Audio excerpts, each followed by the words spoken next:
Bonjour à tous, bonjour à vous mesdames et messieurs, bienvenue encore ce matin sur notre antenne, bienvenue sur 10-12, le Zénith, votre talk show qui, comme vous le savez, jusqu'à 12h vous accompagne. Question évidente ce matin, à quand la mise en place d'un nouveau code électoral consensuel au Cameroun? Il est important de le rappeler que depuis hier quand même, on entend effectivement ces hommes, ces acteurs de partis politiques, dits bien sûr de l'opposition, qui ont, à l'issue d'une rencontre énième, fait savoir que les travaux sont parvenus à un niveau acceptable. Maurice Kamto, aujourd'hui, Cabral Libi, Joshua aussi, Thomas Inundam Joya, Pierre Kwemo ou encore Hilaire Zipan s'attellent dans les jours à venir à mettre en place, on dira, les réformes qu'ils ont initiées autour d'un nouveau code électoral ou encore d'une révision comme ils le souhaiteraient. Et dans les jours à venir également, on aura une communication plus étendue sur cette question. Et au-delà de cette question également, puisqu'on parle encore des questions de réalité au Cameroun beaucoup plus politique, comment comprendre que nous soyons à Jugy,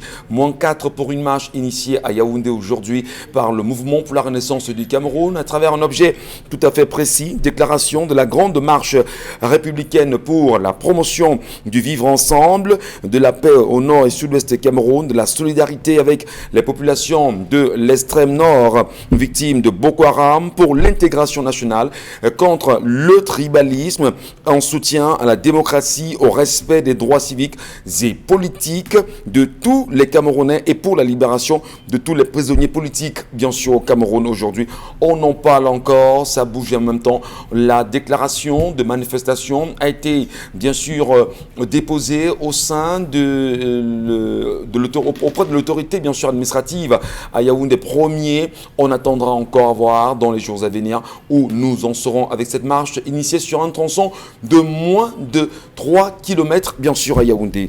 On parle encore ce matin de la culture de la division, qui semble en même temps trouver son nid aujourd'hui au Cameroun, et dit-on initié et entretenu par les pontes du régime et surtout bien encadré par les enseignants, politologues ou encore sociologues aujourd'hui. Qu'est-ce qui peut expliquer que le Cameroun soit dans un état de basculement particulier avec le tribalisme dont certains font montre aujourd'hui avec une promotion incroyable à travers les plateaux de radio et télévision au Cameroun, qui sont ceux qui pensent qu'en même temps il faudrait diviser les Camerounais en prônant ou encore en brandissant toujours les clivages tribalistiques aujourd'hui au Cameroun. Madame, Messieurs, quoi qu'il en soit, on en parlera, mais surtout, on a le devoir de ne pas se taire. En compagnie de Charlamel, Bonbon Bengan, Dominique Odero-Yengelek et Isabelle Carozepet, ensemble, unis pour la même mission, jusqu'à 12h, vous serez servis.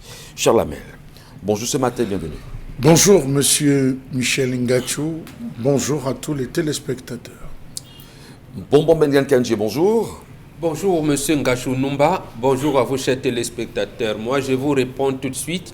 L'exacerbation du tribalisme, y compris par les universitaires, est la preuve que ceux qui étaient les pourfendeurs de l'indépendance, eux qui se sont mis à gérer l'indépendance alors qu'ils n'avaient pas une idée de ce que c'est que d'avoir la souveraineté dans un pays. Ils étaient contre ce principe de l'indépendance. Ils ne savaient pas ce que c'est. On vous confie quelque chose qui vous dépasse à gérer. C'est pour ça qu'il y a des dérives. Ceux qui prônaient l'indépendance parce qu'ils savaient ce que c'est que la souveraineté, ils avaient donné des orientations claires. Malheureusement, l'histoire a voulu qu'ils soient assassinés précisément par les Français qui l'en ont confié à quelqu'un, au pourfendeur. C'est pour ça que nous sommes dans cette dérive-là, malheureusement. Tout à l'heure, on fera bien sûr là-dessus une analyse froide, mon Benga. Nous vous entendrons véritablement. Nous tenterons ensemble de mieux comprendre les origines de ce phénomène devenu, on va dire, quasi réel au Cameroun aujourd'hui. Isabelle Carozepet, bonjour. Bonjour à vous, Michel. Bonjour aux nombreux téléspectateurs. Comment peut-on choisir de se suicider parce qu'on a échoué un examen? C'est la question que je me pose. Dans tous les cas, je pense que c'est un recours qu'il ne faut pas, on n'a pas besoin de cela. Vraiment, si tu avais échoué un examen, certes c'est compliqué, mais il faut pouvoir se donner encore tous les moyens pour pouvoir le braver l'année suivante au lieu de choisir de mettre fin à ces jours. J'imagine ses parents, j'imagine tout l'entourage, comment ils peuvent avoir le cœur meurtri et comment digérer une telle situation. Assez compliqué. Merci beaucoup Isabelle Carozepet ce matin et on encourage bien évidemment tous ces candidats au probatoire, au baccalauréat, que ce soit technique ou encore celui de l'enseignement général, d'être patient et surtout de se défaire d'une idée selon laquelle s'il y a échec, on se donnera la mort. On n'en a rien à foutre des examens ou encore des diplômes. La vie est tellement belle à vivre. Les diplômes ne vous donneront forcément pas ce que vous cherchez. C'est important de le rappeler ce matin. Donc, aucun souci là, cette année. Et bonjour à vous, Dominique Audrey. Bonjour Michel Ngachou, bonjour téléspectateurs. Ce matin, je partage avec vous une pensée de Che Guevara qui disait que la plus belle qualité d'un révolutionnaire, c'est de ressentir au plus profond de son cœur, n'importe où dans le monde, la plus petite, la plus infime des injustices. Et ce que Mirabel Libon ressent, vit aujourd'hui, est une injustice. Et vraiment, le Cameroun devrait avoir à cœur de lui redonner la joie, la force et le courage de pouvoir vivre. Merci à vous. Madame, Messieurs, restez connectés sur notre antenne, mais surtout sur nos réseaux sociaux avec Equinox TV. Allez également vous y abonner. Et merci de nous laisser vos nombreux commentaires à travers également le message qui s'affiche, le contact bien sûr qui s'affiche au bas de l'écran. Nous vous lirons. L'histoire de ce matin, Dominique Audrey. La préoccupation de ce matin concerne une jeune femme âgée de 29 ans, son fiancé à 31 ans. Ils sont en plein dans les préparatifs de leur mariage. Malheureusement, avant toutes les procédures, ils ont décidé de se mettre ensemble sans passer par la case examen prénuptiaux. Et les frères de la jeune femme lui ont dit ça a été une erreur. Donc, vous auriez dû commencer par là. Et donc, ils ont décidé d'aller faire des examens en temps des VIH, sida, syphilis, électrophorèse, hépatite, chlamydia. Tous les examens sont négatifs, à l'exception de l'électrophorèse qui présente une incompatibilité. Et on leur a fait savoir qu'ils avaient 50% de chances d'avoir des enfants, dont 25 SS et 25 AA. Ils ont donc décidé, malgré tout cela, de rester ensemble. Et la jeune femme, tellement, dit-elle, qu'elle a peur de la réaction de sa famille, a décidé, du moins, elle a dit à son fiancé que je ne suis pas prête à en parler à ma famille, je préfère que cela reste entre toi et moi. Le garçon lui a dit non, il faudrait au moins, même si toute la famille n'est pas au courant, que tu en parles avec au moins ta mère. Et moi, de mon côté, moi je suis orphelin de père et de mère, je vais en parler avec ma grande sœur qui est comme ma mère aujourd'hui. Donc il en a parlé avec sa grande sœur qui lui a dit, peu importe la décision que vous prendrez, vous êtes des adultes, moi je vous soutiens, peu importe votre choix. Donc faites votre choix. Et maintenant, la jeune fille ne sait pas comment aborder la question avec sa famille. Son fiancé l'a convaincue d'en parler, mais maintenant elle aimerait savoir, Bombok, Charles Armel, comment est-ce que je devrais aborder la question avec mes parents, avec ma famille? Est-ce que véritablement je dois leur en parler? Il n'y a pas que Bombok Charlamel, il y a aussi Isabelle La personne mentionne Bombok et Charlamel. On a également besoin de point de vue de tout le monde, hein, y compris votre point de vue aussi, Dominique Audrey. Hein. Donc, non, je restitue fidèlement les attentes de la dame. Bon, c'est pas grave, voilà. C'est pas grave. Merci beaucoup. Eh bien, c'est une question évidente aujourd'hui. Ils sont très nombreux, on va dire ces Camerounais ou encore ces Africains ou ces êtres humains de par le monde entier qui vivraient dans ces conditions. Et comment comprendre que lorsqu'on n'a pas fait ces examens prénuptiaux, que l'on s'engage et qu'on se rende compte en plein couple qu'il y a des problèmes. Comment en sortir? Scientifiquement, peut-être oui. Du point de vue, on va dire, réalité autour de la culture bantou, pour nous qui le sommes également, est-ce qu'on peut s'en sortir? Les questions sont évidentes ce matin. Bon, Bengan, je commence par vous. Vous conseillez quand même à vos enfants de toujours faire des examens prénuptiaux avant le mariage. Une fois dans le mariage, quand on se rend compte qu'on n'est pas, comment dire, je cherche le mot, synchronisé, on n'est pas en adéquation avec les réalités des gamelles et tout ce qui va avec. Qu'est-ce qu'on fait concrètement? Comment est-ce qu'on transmet le message aux familles? D'abord, un bon bantou fait toujours les examens prénuptiaux avant le mariage. Toujours, c'est automatique.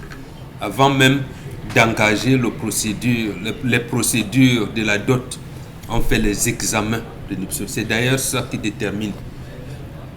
Je vous parle toujours ici de la maîtrise des sciences exactes et des sciences molles. Je vous parle toujours ici de la découverte de ce paradigme mental qui fait, j'allais dire, vivre la rationalité humaine. Toute la culture bantou est science. Sauf que nous, on n'a pas vos électrophorèses, tout ce que nous les avons autrement. Autrement, c'est ça qu'il faut apprendre. Donc, nous, lorsque ça arrive, justement parce que, avant d'engager la procédure de la dot, on demande à ces enfants, parce qu'on les accompagne. D'abord, l'information ne vient même pas d'eux. C'est les parents qui savent que leurs enfants ne peuvent pas être ensemble. Et chaque parent commence à préparer son enfant de son côté. Ouais. Là, comment ça se fait? Pour ce garçon, vous savez bien qu'il est occidentalisé. Il parlait, dit, ah, c'est ma grande sœur. C'est pas sa grande sœur qui est le chef de famille. Donc, en principe, chez nous, les Bantous, son chef de famille aurait su que mon fils, dans la relation qu'il engage avec sa fiancée, ça ne peut pas donner, ils auront des difficultés. Enfin, précisément pourquoi on le fait? Parce que le mariage, c'est la recherche du bien-être, la recherche du bonheur. Recherche du bonheur. Mais on pense que la recherche du bonheur, c'est vous deux. C'est la pérennisation de la descendance de l'un et de l'autre partenaire. Absolument. C'est ça le bonheur. Donc, Dieu dit donc, accueillir l'enfant qui va naître, dans quelles conditions? Il nous arrivait même des situations où on demandait au futur mari que, comme vous voyez là, il n'est pas encore besoin pour vous de construire dans la concession familiale. Aujourd'hui, tu vas d'abord chez tes oncles maternels, tu vas d'abord chez, voilà, ainsi de suite, parce que nous on regardait jusqu'au ciel. Justement, est-ce que la météo vous permet? Donc, vous regardiez comment? C'est important quand même qu'on ait une idée au moins. C'est important d'en parler. Vous savez, quand je vais commencer les quantum d'état, ça va reparaître barbatif. Je vous prends seulement la spirale de l'escargot. La spirale de l'escargot donne, j'allais dire, le symbole symbolise la multiplication de l'énergie à partir d'un point, la multiplication de l'énergie des deux tourtereaux qui vont dessus. C'est ça qu'on calcule, et les angles et les tisses et tout ça, pour voir si mademoiselle telle et monsieur tel pourront être compatibles et à quel niveau, jusqu'au degré du ciel, au niveau du ciel que vous appelez aujourd'hui horoscope. Mais nous, il y a ces calculs-là qui se font de telle manière que on puisse vous dire, c'est comme ça qu'on vous accompagne, on vous dit, dans un premier temps, non, vous allez construire votre case à côté d'une grande rivière. Vous n'avez pas le droit de revenir à la concession familiale si votre enfant n'a pas atteint 5 ans. Donc il y a des choses qui vont au-delà de ce que vous pouvez imaginer comme mon cœur a flashé et tout. Donc c'est ça qu'on appelle l'accompagnement. Et c'est là qu'on appelle l'accompagnement. Donc quelquefois même, on disait, il arrivait dans ces calculs, on dit au garçon, tu sais, tu avais prévu un appel pour la dot. Non, tu ne dois rien donner. Tu es orphelin, la situation telle que c'est là, tu ne dois rien donner. C'est nous qui devons te donner la femme. Donc si tu as quelque chose à préparer, là, bon, garde ça. Quand tu seras marié, tu vas te déployer avec ton épouse. La famille prend la charge de. Parce que justement, on a regardé également dans quelles conditions ses parents sont partis. Quelle est l'histoire de la famille? Donc ici, je leur dirais, non, attachez le cœur, comme on dit au quartier, ne vous mariez pas, parce que en fait, vous n'allez pas vivre l'amour, vous n'allez pas vivre l'amour, donc en fait, vous pourrez être considérés comme des assassins, parce que les enfants que vous allez mettre au monde seront dans une situation compliquée. Une fois mariés, parce que c'est une vie, ce seront les vies que vous allez mettre en souffrance. Alors, il y a également, il est important d'en parler, on peut ne pas être marié. Et on le sait, il y a des familles monoparentales aujourd'hui, il y a des incompatibilités qui se créent de temps en temps, et forcément qui concourent au décès de l'enfant. Qu'est-ce qu'on dit aujourd'hui à la jeunesse, à ceux qui nous regardent, et qui pratiquement peuvent se retrouver dans des jeux permanents, je parle sexuellement, au point de faire des enfants, qui peuvent ne pas être des produits issus d'une relation compatible des deux. Qu'est-ce qu'on fait pour protéger on va dire, l'humanité et protéger les familles à ne pas verser dans cette pratique qui peut être pernicieuse, Bonbon? Ma fille de Dominique parle souvent de protégez-vous, même avec des condoms, comme on dit. Oui. Parce que ça vous évite les MST, ça vous évite aussi ces grossesses-là. Deuxième étape, faites des examens prénuptiaux. D'accord. Faites-les. Donc, il est peut-être plus acceptable de rompre les fiançailles de manière, j'allais dire, consensuelle, parce que l'un n'a pas provoqué l'autre, voilà, que de causer des dégâts demain avec des enfants qui seront dans des situations où peut-être le suivi médical sera beaucoup plus fort. Est-ce que cette fille, justement, dans ce cas, Isabelle Carozopet, a besoin forcément d'en parler à sa famille? Oui, on le sait, elle le fera, mais elle comprend au moins l'enjeu d'une vie, d'un avenir. Ou du moins, elle nous pose la question parce qu'elle ne sait à quel sens se vouer. Moi, je crois que ce que cette fille doit faire, c'est remercier le ciel. Je crois qu'elle doit célébrer ça. Je ne sais pas de quelle façon, je ne sais pas ce qu'elle appelle énormément, mais je crois qu'elle doit justement pouvoir exprimer cela. Je m'explique dans le sens où aujourd'hui, elle n'est pas enceinte. Parce que si elle était enceinte, je crois que le discours qu'on devrait tenir sur ce plateau devrait être différent. Et je crois que ces jours devraient être encore plus amers. Donc je crois pour ma part qu'elle devrait plutôt jouir et se réjouir du fait que voilà, c'est une situation qui aujourd'hui n'a pas tellement de dégâts, qu'on peut stopper net et passer justement à autre chose. Ce qui se passe avec son cas, c'est que malheureusement aujourd'hui dans nos sociétés africaines, camerounaises particulièrement, on a toujours tendance à commencer par la fin. C'est-à-dire qu'on rencontre un homme, on fait d'abord des enfants avec lui, vraiment on va habiter avec lui et ensuite on décide d'aller voir les parents. Malheureusement, c'est ce qui se passe. Vous me regardez, vous riez parce que vous êtes un homme, mais vous savez très bien ce que vous les hommes, vous faites. C'est ce qui se passe. Ne oui. Pas laisser croire que j'en fais partie. Quand même, non. Mais vous êtes un homme, Michel Ngacho. Voilà. Peut-être que vous le faites ou que vous ne le faites pas, mais je crois que vraiment, c'est ce qu'il faut d'abord commencer à dire beaucoup plus aux hommes. Parce que quand vous rencontrez une femme, vous commencez à faire des enfants avec elle, sans même savoir justement son groupe sanguin ou encore je sais quoi d'autre en ce qui concerne son état de santé, c'est un problème. Et aussi pour les femmes qui manquent de confiance en soi, qui n'arrivent pas à s'assumer, qui n'arrivent pas justement à donner le temps dans une relation. Si vous avez la malchance de rencontrer un homme qui n'a pas d'épaisseur, je crois que c'est à vous de pouvoir vous imposer, à lui dire, ben écoute, avant qu'on ne commence à faire ci ou ça, on devrait commencer par des examens prénuptiaux. Malheureusement, ça se passe dans très peu de cas. Le pourcentage est tellement bas sur le nombre de couples qui décident d'aller justement faire des examens prénuptiaux avant de se mettre... Et c'est quoi la raison ? Ben, la raison, moi je veux dire que c'est la désinvolture, parce qu'on prend ça tellement à la légère, parce qu'on se dit que, ok, d'accord, les enfants qui naissent avec des malformations ou encore ce genre de maladie, vraiment ça n'arrive qu'aux autres et tout. Je crois qu'on n'est pas... Il y a un manque de confiance qui anime certains et qui pousse à ne pas faire ce genre de choses, parce que c'est pas seulement pour le mariage qu'on fait des examens prénuptiaux. Quand on décide d'avoir des enfants avec un homme, on va automatiquement faire un bilan de santé tous les deux. C'est pas seulement quand on dit, ok, d'accord, on ira à la mairie, ou on ira à l'église, je sais pas où. Du moment où on pense à faire un enfant, du moment où on pense à se mettre avec quelqu'un, à avoir des relations intimes avec cette personne, automatiquement, il faut rencontrer un médecin pour justement avoir le bilan de santé de votre partenaire. Parce qu'au-delà de l'enfant qui peut naître avec autant de ci ou de ça, vous pouvez avoir un partenaire qui soit malade, qui vous contamine. Donc, je crois que c'est pour vous mettre d'abord, vous, à l'abri de certaines choses et l'autre également à l'abri. Mais malheureusement, le premier soit sera resto, le second soit sera chez lui, le troisième soit sera dans sa chambre, malheureusement. D'accord. Et justement pour cette fille, vous avez dit qu'elle a la chance, elle a la grâce, qu'elle comprend tout maintenant. Devrait-elle en parler ou pas, ou se retirer automatiquement sans mot dire? Elle en parle parce que les parents, toute la famille est au courant de ce qu'elle est fiancée, sauf si je me trompe. Naturellement.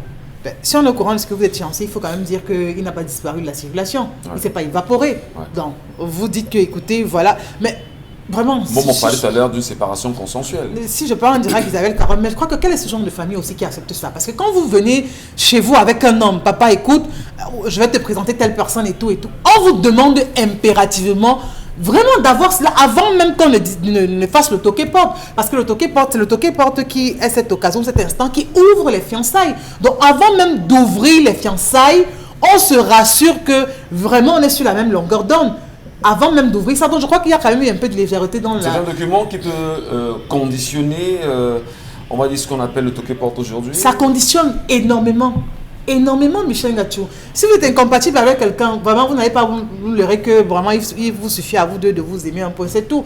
Vous vous aimez, certes, et vous avez besoin de voir justement les fruits de cet amour. C'est pas que c'est l'enfant qui conditionne le mariage, mais lorsqu'on se marie, on a besoin quand même d'avoir la grâce, parce que ça, c'est une grâce aussi, il faut le dire, d'avoir ses retombées. Donc, je crois qu'à un moment donné, ces familles n'ont pas également joué leur rôle. Parce que du moment où la fille vient pour dire papa ou encore maman, j'ai un fiancé, j'ai un gars et tout, il veut m'épouser, où sont vos examens? On commence par là.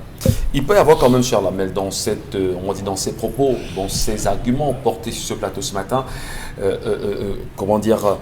un parallélisme. À la fois, la médecine, dit-on conventionnelle ou moderne, qui voudrait qu'avant de concourir à une quelconque relation, il faut absolument se préparer et aller faire ses examens prénuptiaux. Ça, c'est en ce qui concerne la médecine. Bon, on pense également que chez les Bantous, il y a toute une sphère de calcul qui se mettra en place. Alors, je dis simplement, est-ce que ceux qui n'ont pas l'occasion de le faire aujourd'hui, avant le mariage, est-ce que le problème du coût porté très souvent au sein des hôpitaux n'est pas l'une des raisons fondamentales qui les empêcherait justement de le faire? 300, 400, 500 000 pour certains, tout le monde n'a pas cet argent, Charles Mbachou. Monsieur Michel Ngachou, vous savez, aujourd'hui on a atteint un niveau où on dit rien ne doit menacer mon bonheur. Quitte à ce que la mort vienne, rien ne doit menacer mon bonheur. Je dois vivre mon bonheur pleinement. Alors, vous avez donc des jeunes filles qui sont conscientes, monsieur Michel Ngachou, d'un ensemble de choses et qui décident de vivre leur bonheur. Malgré les interjections, malgré les interpellations, malgré les observations qui sont faites, elles disent « je m'en vais ». Pareil pour les garçons, hein. Ce n'est pas seulement pour les femmes, pareil. Elles disent « je m'en vais, je veux vivre mon bonheur ».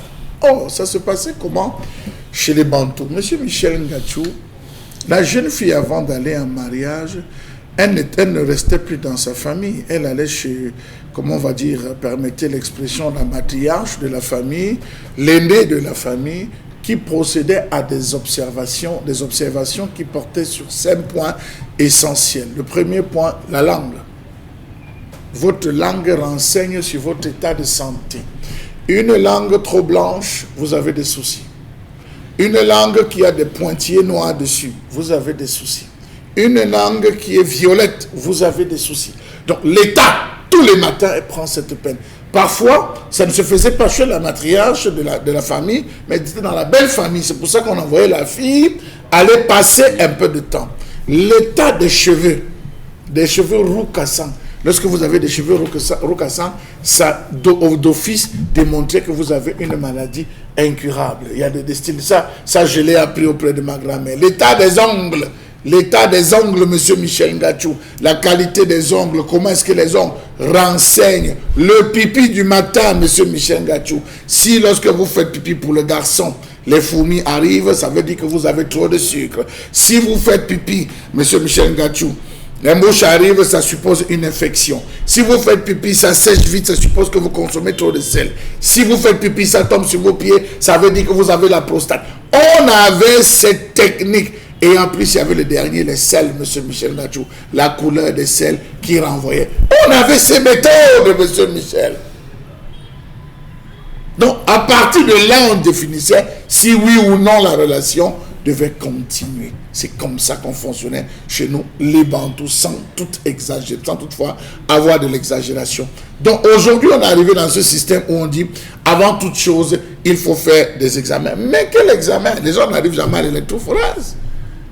Les gens n'arrivent jamais à faire même, comment vous appelez ça, l'électrocardiogramme. Monsieur Michel Ngachou, il n'arrive pas à ce niveau. Est-ce qu'ils ont besoin de la tension? On s'en fout. Est-ce qu'on a besoin de savoir qu'il est le diabétique? On s'en fout. Tout ce qu'on veut savoir, est-ce qu'il a le VIH? On s'arrête là. Ah oui, on s'arrête là. Mais ça va au-delà. Et moi, on vous a dit, tout ce qui accompagne le Ngambi, à travers même le Ngambi seul, on va regarder, on dit que le mariage ne va pas donner. On voit la mort. On voit la mort. On dit, tu vas te marier, certes, mais tu vas vite pleurer. On peut t'envoyer ça, on peut vous dire ça de manière subtile, que vraiment tu vas te marier, mais tu vas vite pleurer. La fille va dire que fichez-moi là, pas avec vos histoires là. Si toi-même tu voyais ton devant, tu devais être où?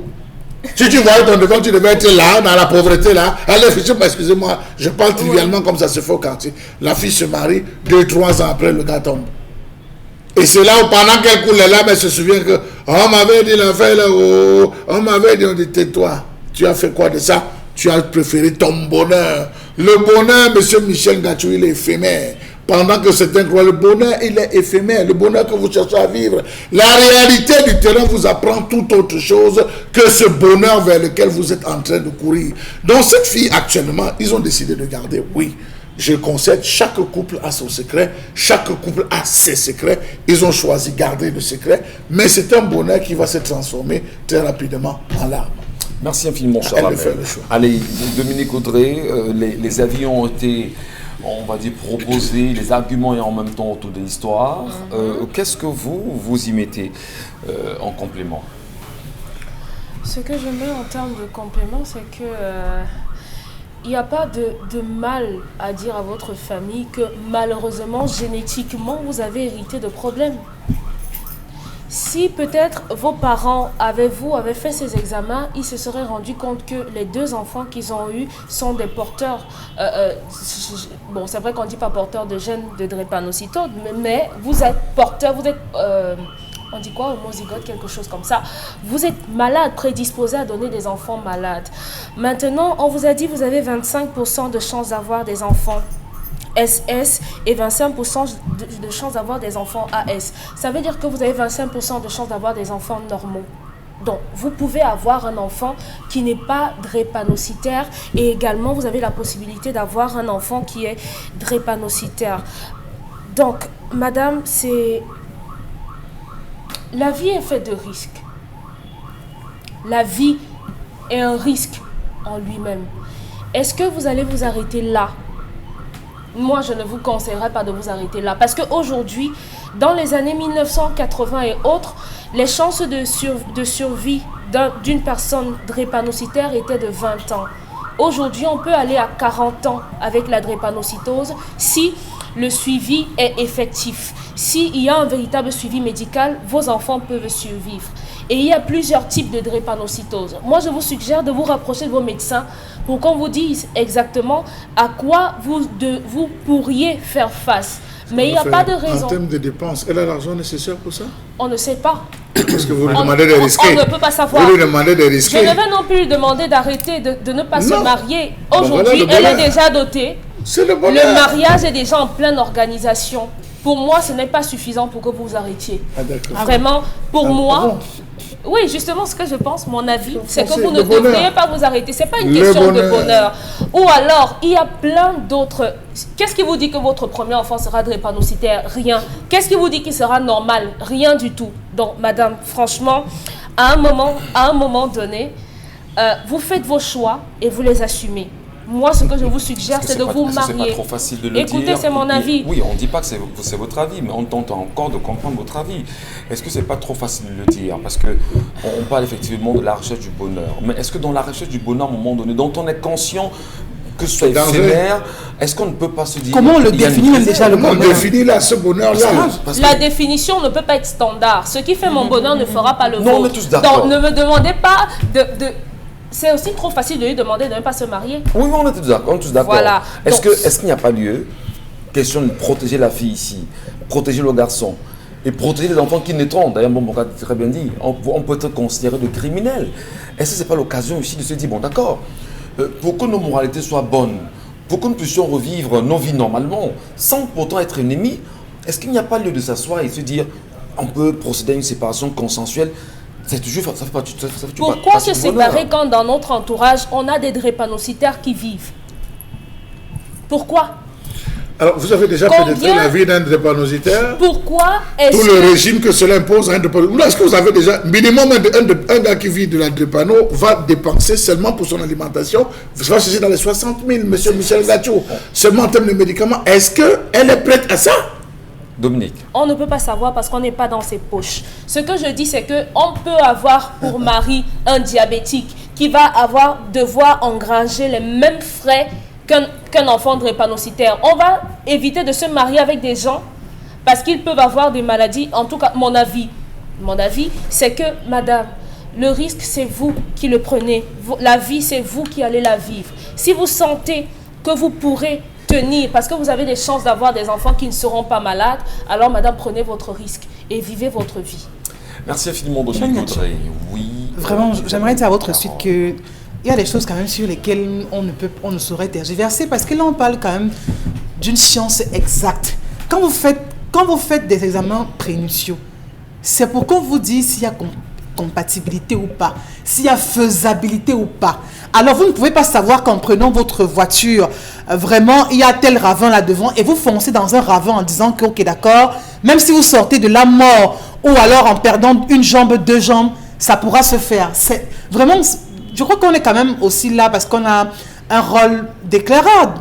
On a aussi là pour pouvoir éduquer. Je vous en prie, pense que dans votre pédagogie, dites aux gens qu'il y a des chances d'avoir des enfants normaux. On ne peut pas savoir qu'on fonce sur un mur et on décide quand même de foncer dessus. Ne donnez pas l'impression que vraiment, personne ne souhaite cela. Quand vous avez des enfants, on souhaite vivement les voir en santé. On souhaite les voir nous dépasser, nous surpasser, mais on souhaite les voir aller plus loin, aider dans de meilleures conditions.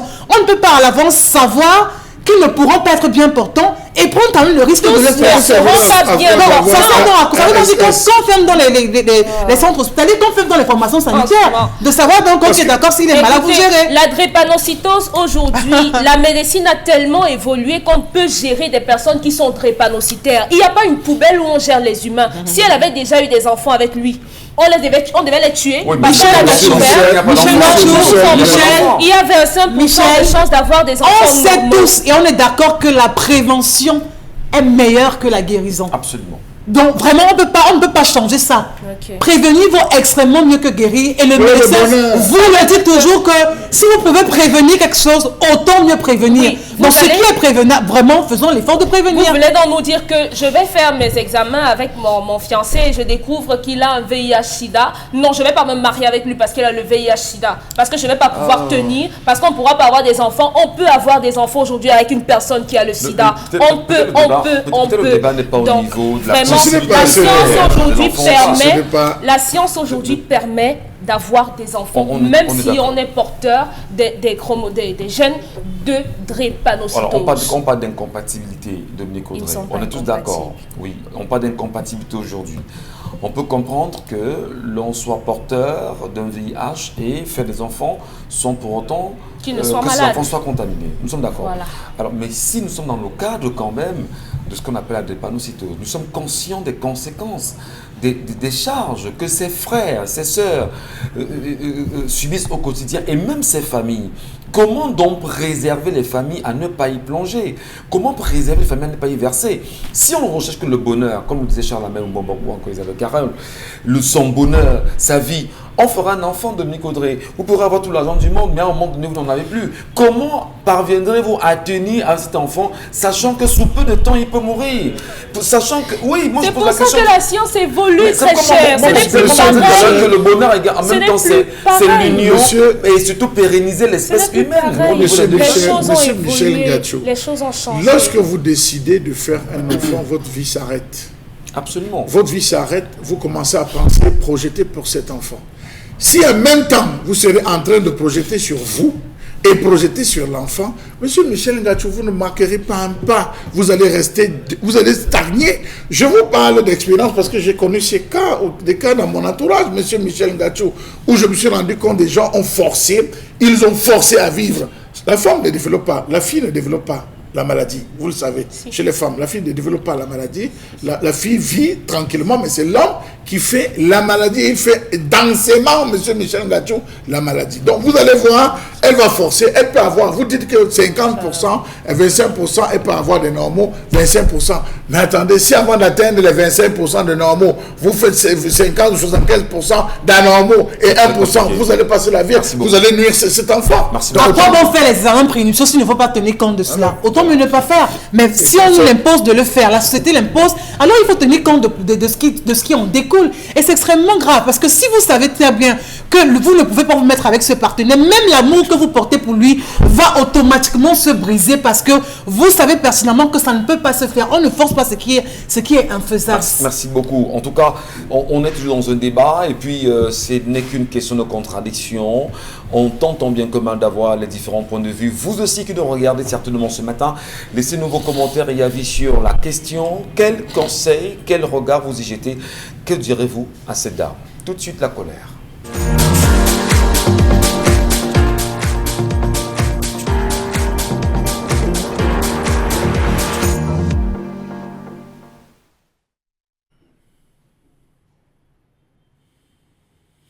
Je m'interroge ce jour sur la question du non-respect aggravé du décret numéro 2000/359 du 5 décembre 2000 au ministère des enseignements secondaires de ce pays. Comment comprendre cette violation flagrante des textes dans ce pays par les autorités administratives?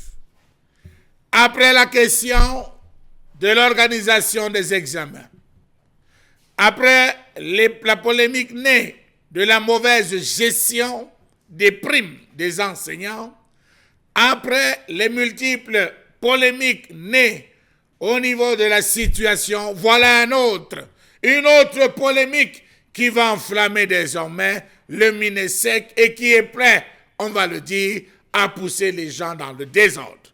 On le sait jusqu'à ce jour, le ministère des enseignements secondaires semble être calme, mais c'est une eau calme, mais très trouble, une eau calme, mais très profonde, une eau calme, mais très boueuse, un volcan à l'état endormi. Comment comprendre que l'État ne s'en tient plus à l'application des textes que lui-même a érigés pour chaque service et statut? Parcourons celui qui aborde la question de la carrière des enseignants pour comprendre de quoi on parle.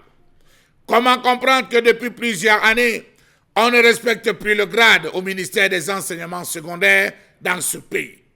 Comment comprendre que les moins gradés sont promus à des postes de responsabilité au détriment des plus gradés qui doivent attendre vainement ou alors se plier aux multiples rituels exigés?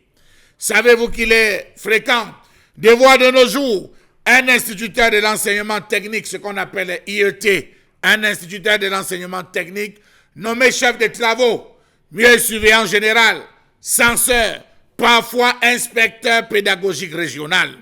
Du jamais vu dans ce pays, même si on invoque l'obsolescence de certains textes et certaines dispositions de loi. Le cas le plus illustratif est à l'extrême nord, au lycée de Salak, Maroua Salak plus précisément. Un instituteur de l'enseignement technique a été nommé censeur et plusieurs instituteurs de l'enseignement technique ont été promus inspecteurs pédagogiques dans certaines régions du pays au mépris des textes qui régissent la carrière des enseignants. Comment concevoir qu'un instituteur de l'enseignement technique soit nommé inspecteur pédagogique régional alors qu'il n'a jamais fait l'école normale supérieure? On va évoquer la question de l'ancienneté. Oui, c'est prévu d'après les textes qu'après 10 années d'ancienneté, vous pouvez postuler à ce poste. Mais seulement les réalités sur le terrain ne font pas véritablement preuve du respect de ces 10 ans. Parfois c'est 1 an, parfois c'est 2 ans, parfois c'est 3 ans sortis de l'école, ils sont nommés. D'autres sont allés jusqu'à invoquer la question de la compétence. Là, il faut mettre des points d'interrogation, mieux encore parler du caractère discrétionnaire de la nomination. Comment comprendre que ce type de personnes viennent inspecter et apprendre la pédagogie à un professeur de lycée ou collège? Au mieux, que dire d'un instituteur de l'enseignement technique nommé censeur qui contrôle et visera désormais le cahier de texte d'un cadre plus gradé que lui? N'y a-t-il pas lieu de voir que cette situation très accentuée de nos jours frustrerait bon nombre d'enseignants? Posons-nous les bonnes questions. Un instituteur de l'enseignement technique peut-il être nommé proviseur? La réponse, c'est non. Un instituteur de l'enseignement technique peut-il être promu directeur d'un CETIC? La réponse, c'est oui, parce que c'est prévu par les textes. Pourquoi donc faire le contraire? Entre guillemets, ne pas respecter les usages, les principes et usages. Que dire de la baisse du niveau scolaire observée aujourd'hui? qui serait sans doute lié à cette façon de positionner ou d'organiser, ou alors, on va le dire, d'installer des individus qui ne méritent pas à certains postes.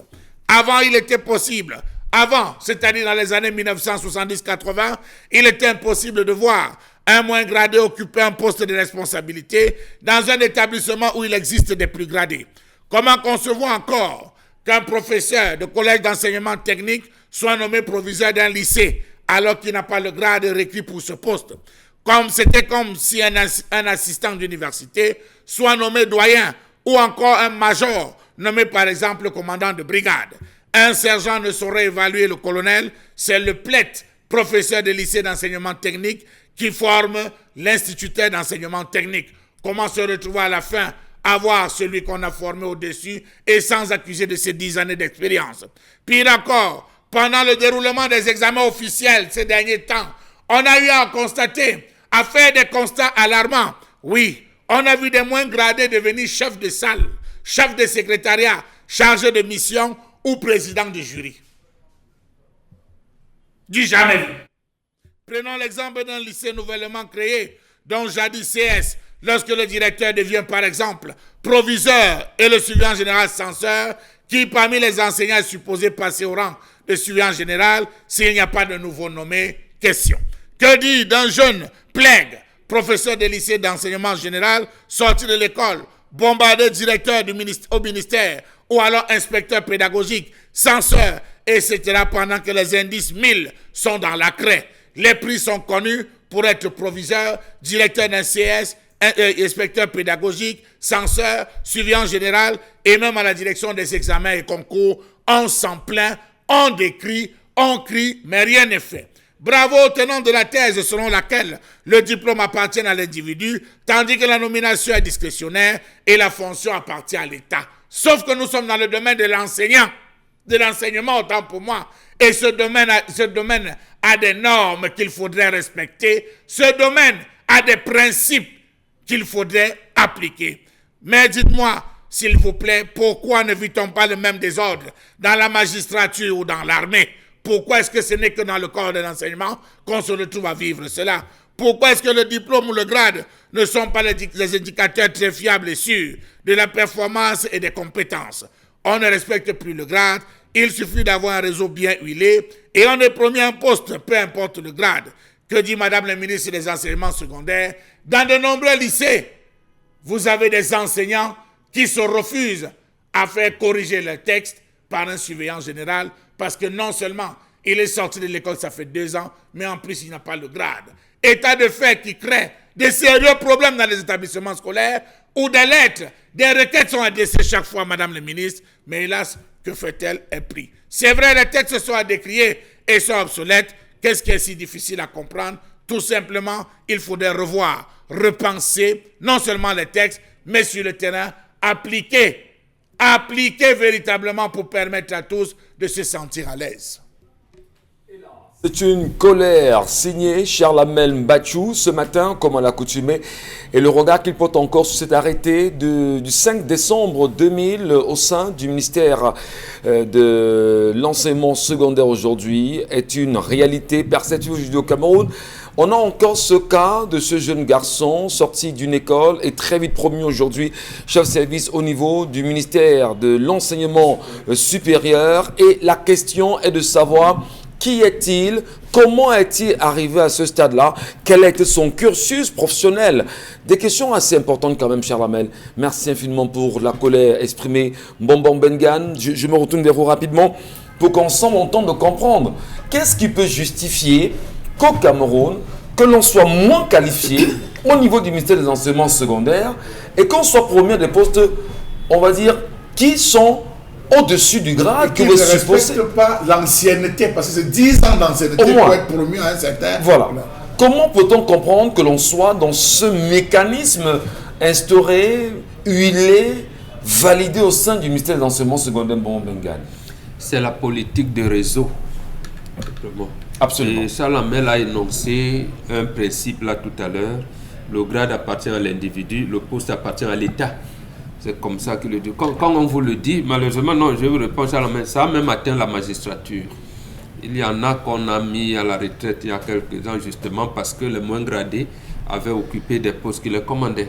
Et vous avez également vu à l'ENAM. Donc, j'allais dire, la fonction publique a un texte général. Lorsqu'on a commencé à procéder à des textes particuliers, on n'a plus voulu intégrer les corps de ces corps-là, des corps sociaux qui encadrent l'enseignement. Ici, nous parlons du personnel de l'éducation nationale. Donc, les divers ordres d'enseignement, notamment les enseignements secondaires, primaires et maternels. Mais comment vous pouvez avoir enseigné quelqu'un? Vous êtes catégorie A2, vous êtes hors échelle. Vous avez enseigné un enfant qui est sorti de l'école normale supérieure il y a 5 ans, il vient être nommé proviseur, là où vous n'êtes même pas encore censeur. Voilà. Comment, et Charles Hamel a terminé, comment faire pour que tout le monde soit bien. Et justement, ces textes font en sorte que tout le monde ne peut pas être bien. C'est ça la politique de réseau. Institué, huilé, encadré. Oui, c'est-à-dire que comment faire pour pêcher en eau trouble? Ou alors, si vous voulez, comment faire pour ne pas avoir une bonne lisibilité dans son profil de carrière? C'est là où nous sommes. Donc, le renouveau nous a plongé dans cette situation-là. Tu connais quelqu'un, tu peux passer. Tu ne connais personne, tu meurs là avec ta craie. C'est terminé. Mais tu vas profiter seulement des avancements. Tous les 2 ans, tu augmentes un indice. Tous les 2 ans, l'indice augmente, ainsi de suite. C'est tout. C'est lui qui a résolu, donc tu as tenu la main. Il a passé, tu l'as enseigné en seconde, en première, en terminale. Alors que tu augmentes. Or, toi, tu as le grand pape, tu es sorti de l'école normale supérieure, catégorie A2. Lui, il va faire la même école. Tu as une ancienneté de plus de 20 ans sur lui, mais il vient te commander. Comment tu vas te retrouver à cette situation-là? C'est alarmant, c'est pas bien. C'est des frustrations, comme disait Mais M. Bachy justement, parce que ces genres de textes particuliers, on doit intégrer les syndicats dans leur élaboration.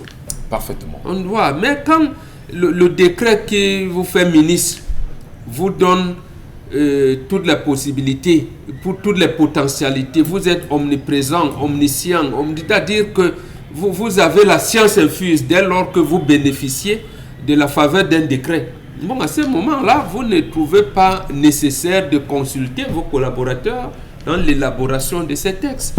Absence de syndicats, Absence d'intégration des syndicats dans l'élaboration de ces textes. Ou encore même, les syndicats peuvent revendiquer sans être entendus.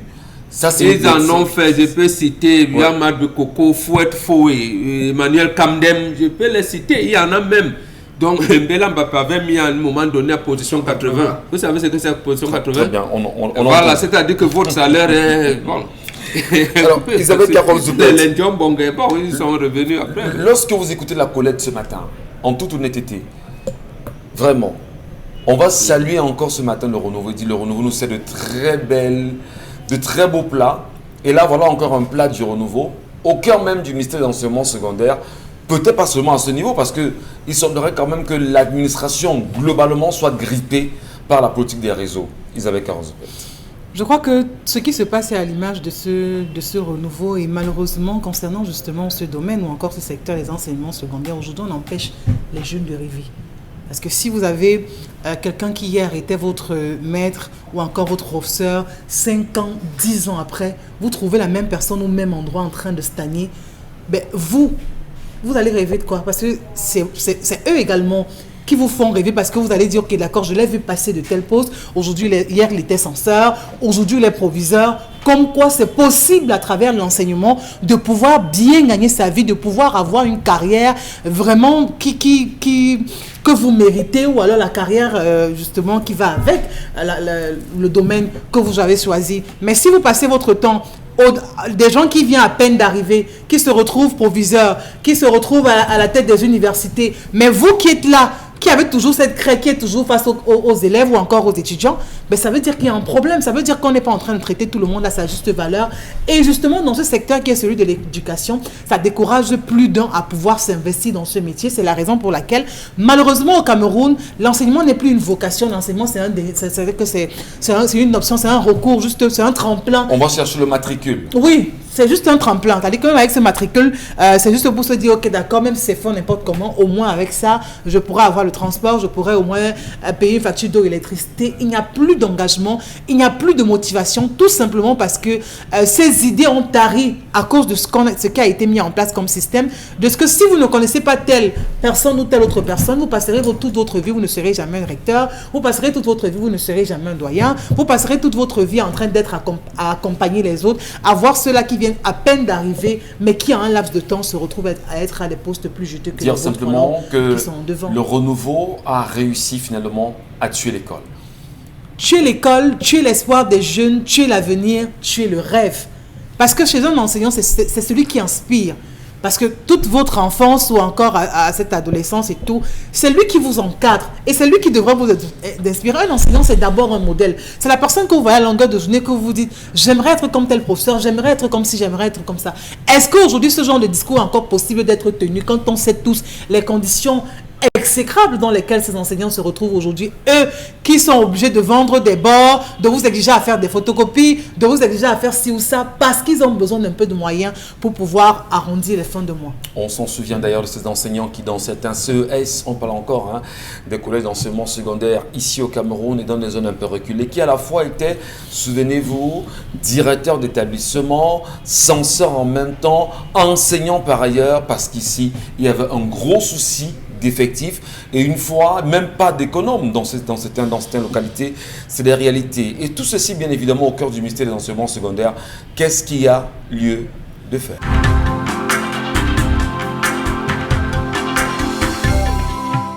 Bonjour encore, bonjour à tous, bonjour à ceux et celles qui à l'instant nous retrouvent ce matin. Bienvenue sur votre antenne, bienvenue sur 10-12 le Zénith. Nous sommes rentrés dans la seconde section de cette édition qui voudrait encore que nous tentons, tant bien que mal, de vous restituer le vrai visage du Cameroun aujourd'hui. Et on salue notamment nos nombreux téléspectateurs qui ce matin sont très nombreux à nous regarder sur les réseaux sociaux, notamment sur notre page Facebook. Merci de rester fidèle à Equinox Télévision. Merci de toujours prendre, on dira, les choses du bon côté. Comment? Oui, la question je la posais à l'entame de l'émission. Oui, qu'est-ce qui peut expliquer que le Cameroun soit en train de basculer aux yeux des Camerounais, au vu aussi tout le monde, et que ceci ne semble indigner personne?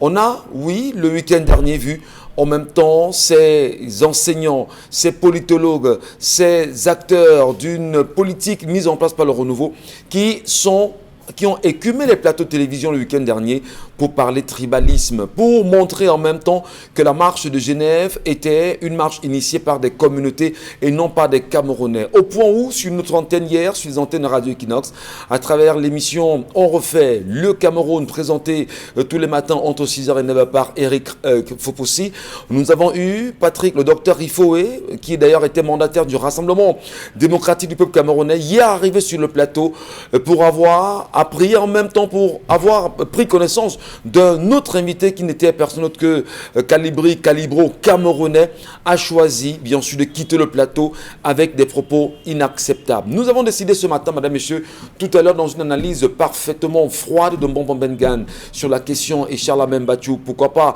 le reste également. Qu'est-ce qui peut expliquer que l'on soit en train de basculer de la sorte sans pour autant se réveiller? Est-ce que le Cameroun est en chemin pour un génocide? Qu'est-ce qui peut expliquer que l'on soit muet devant ces situations?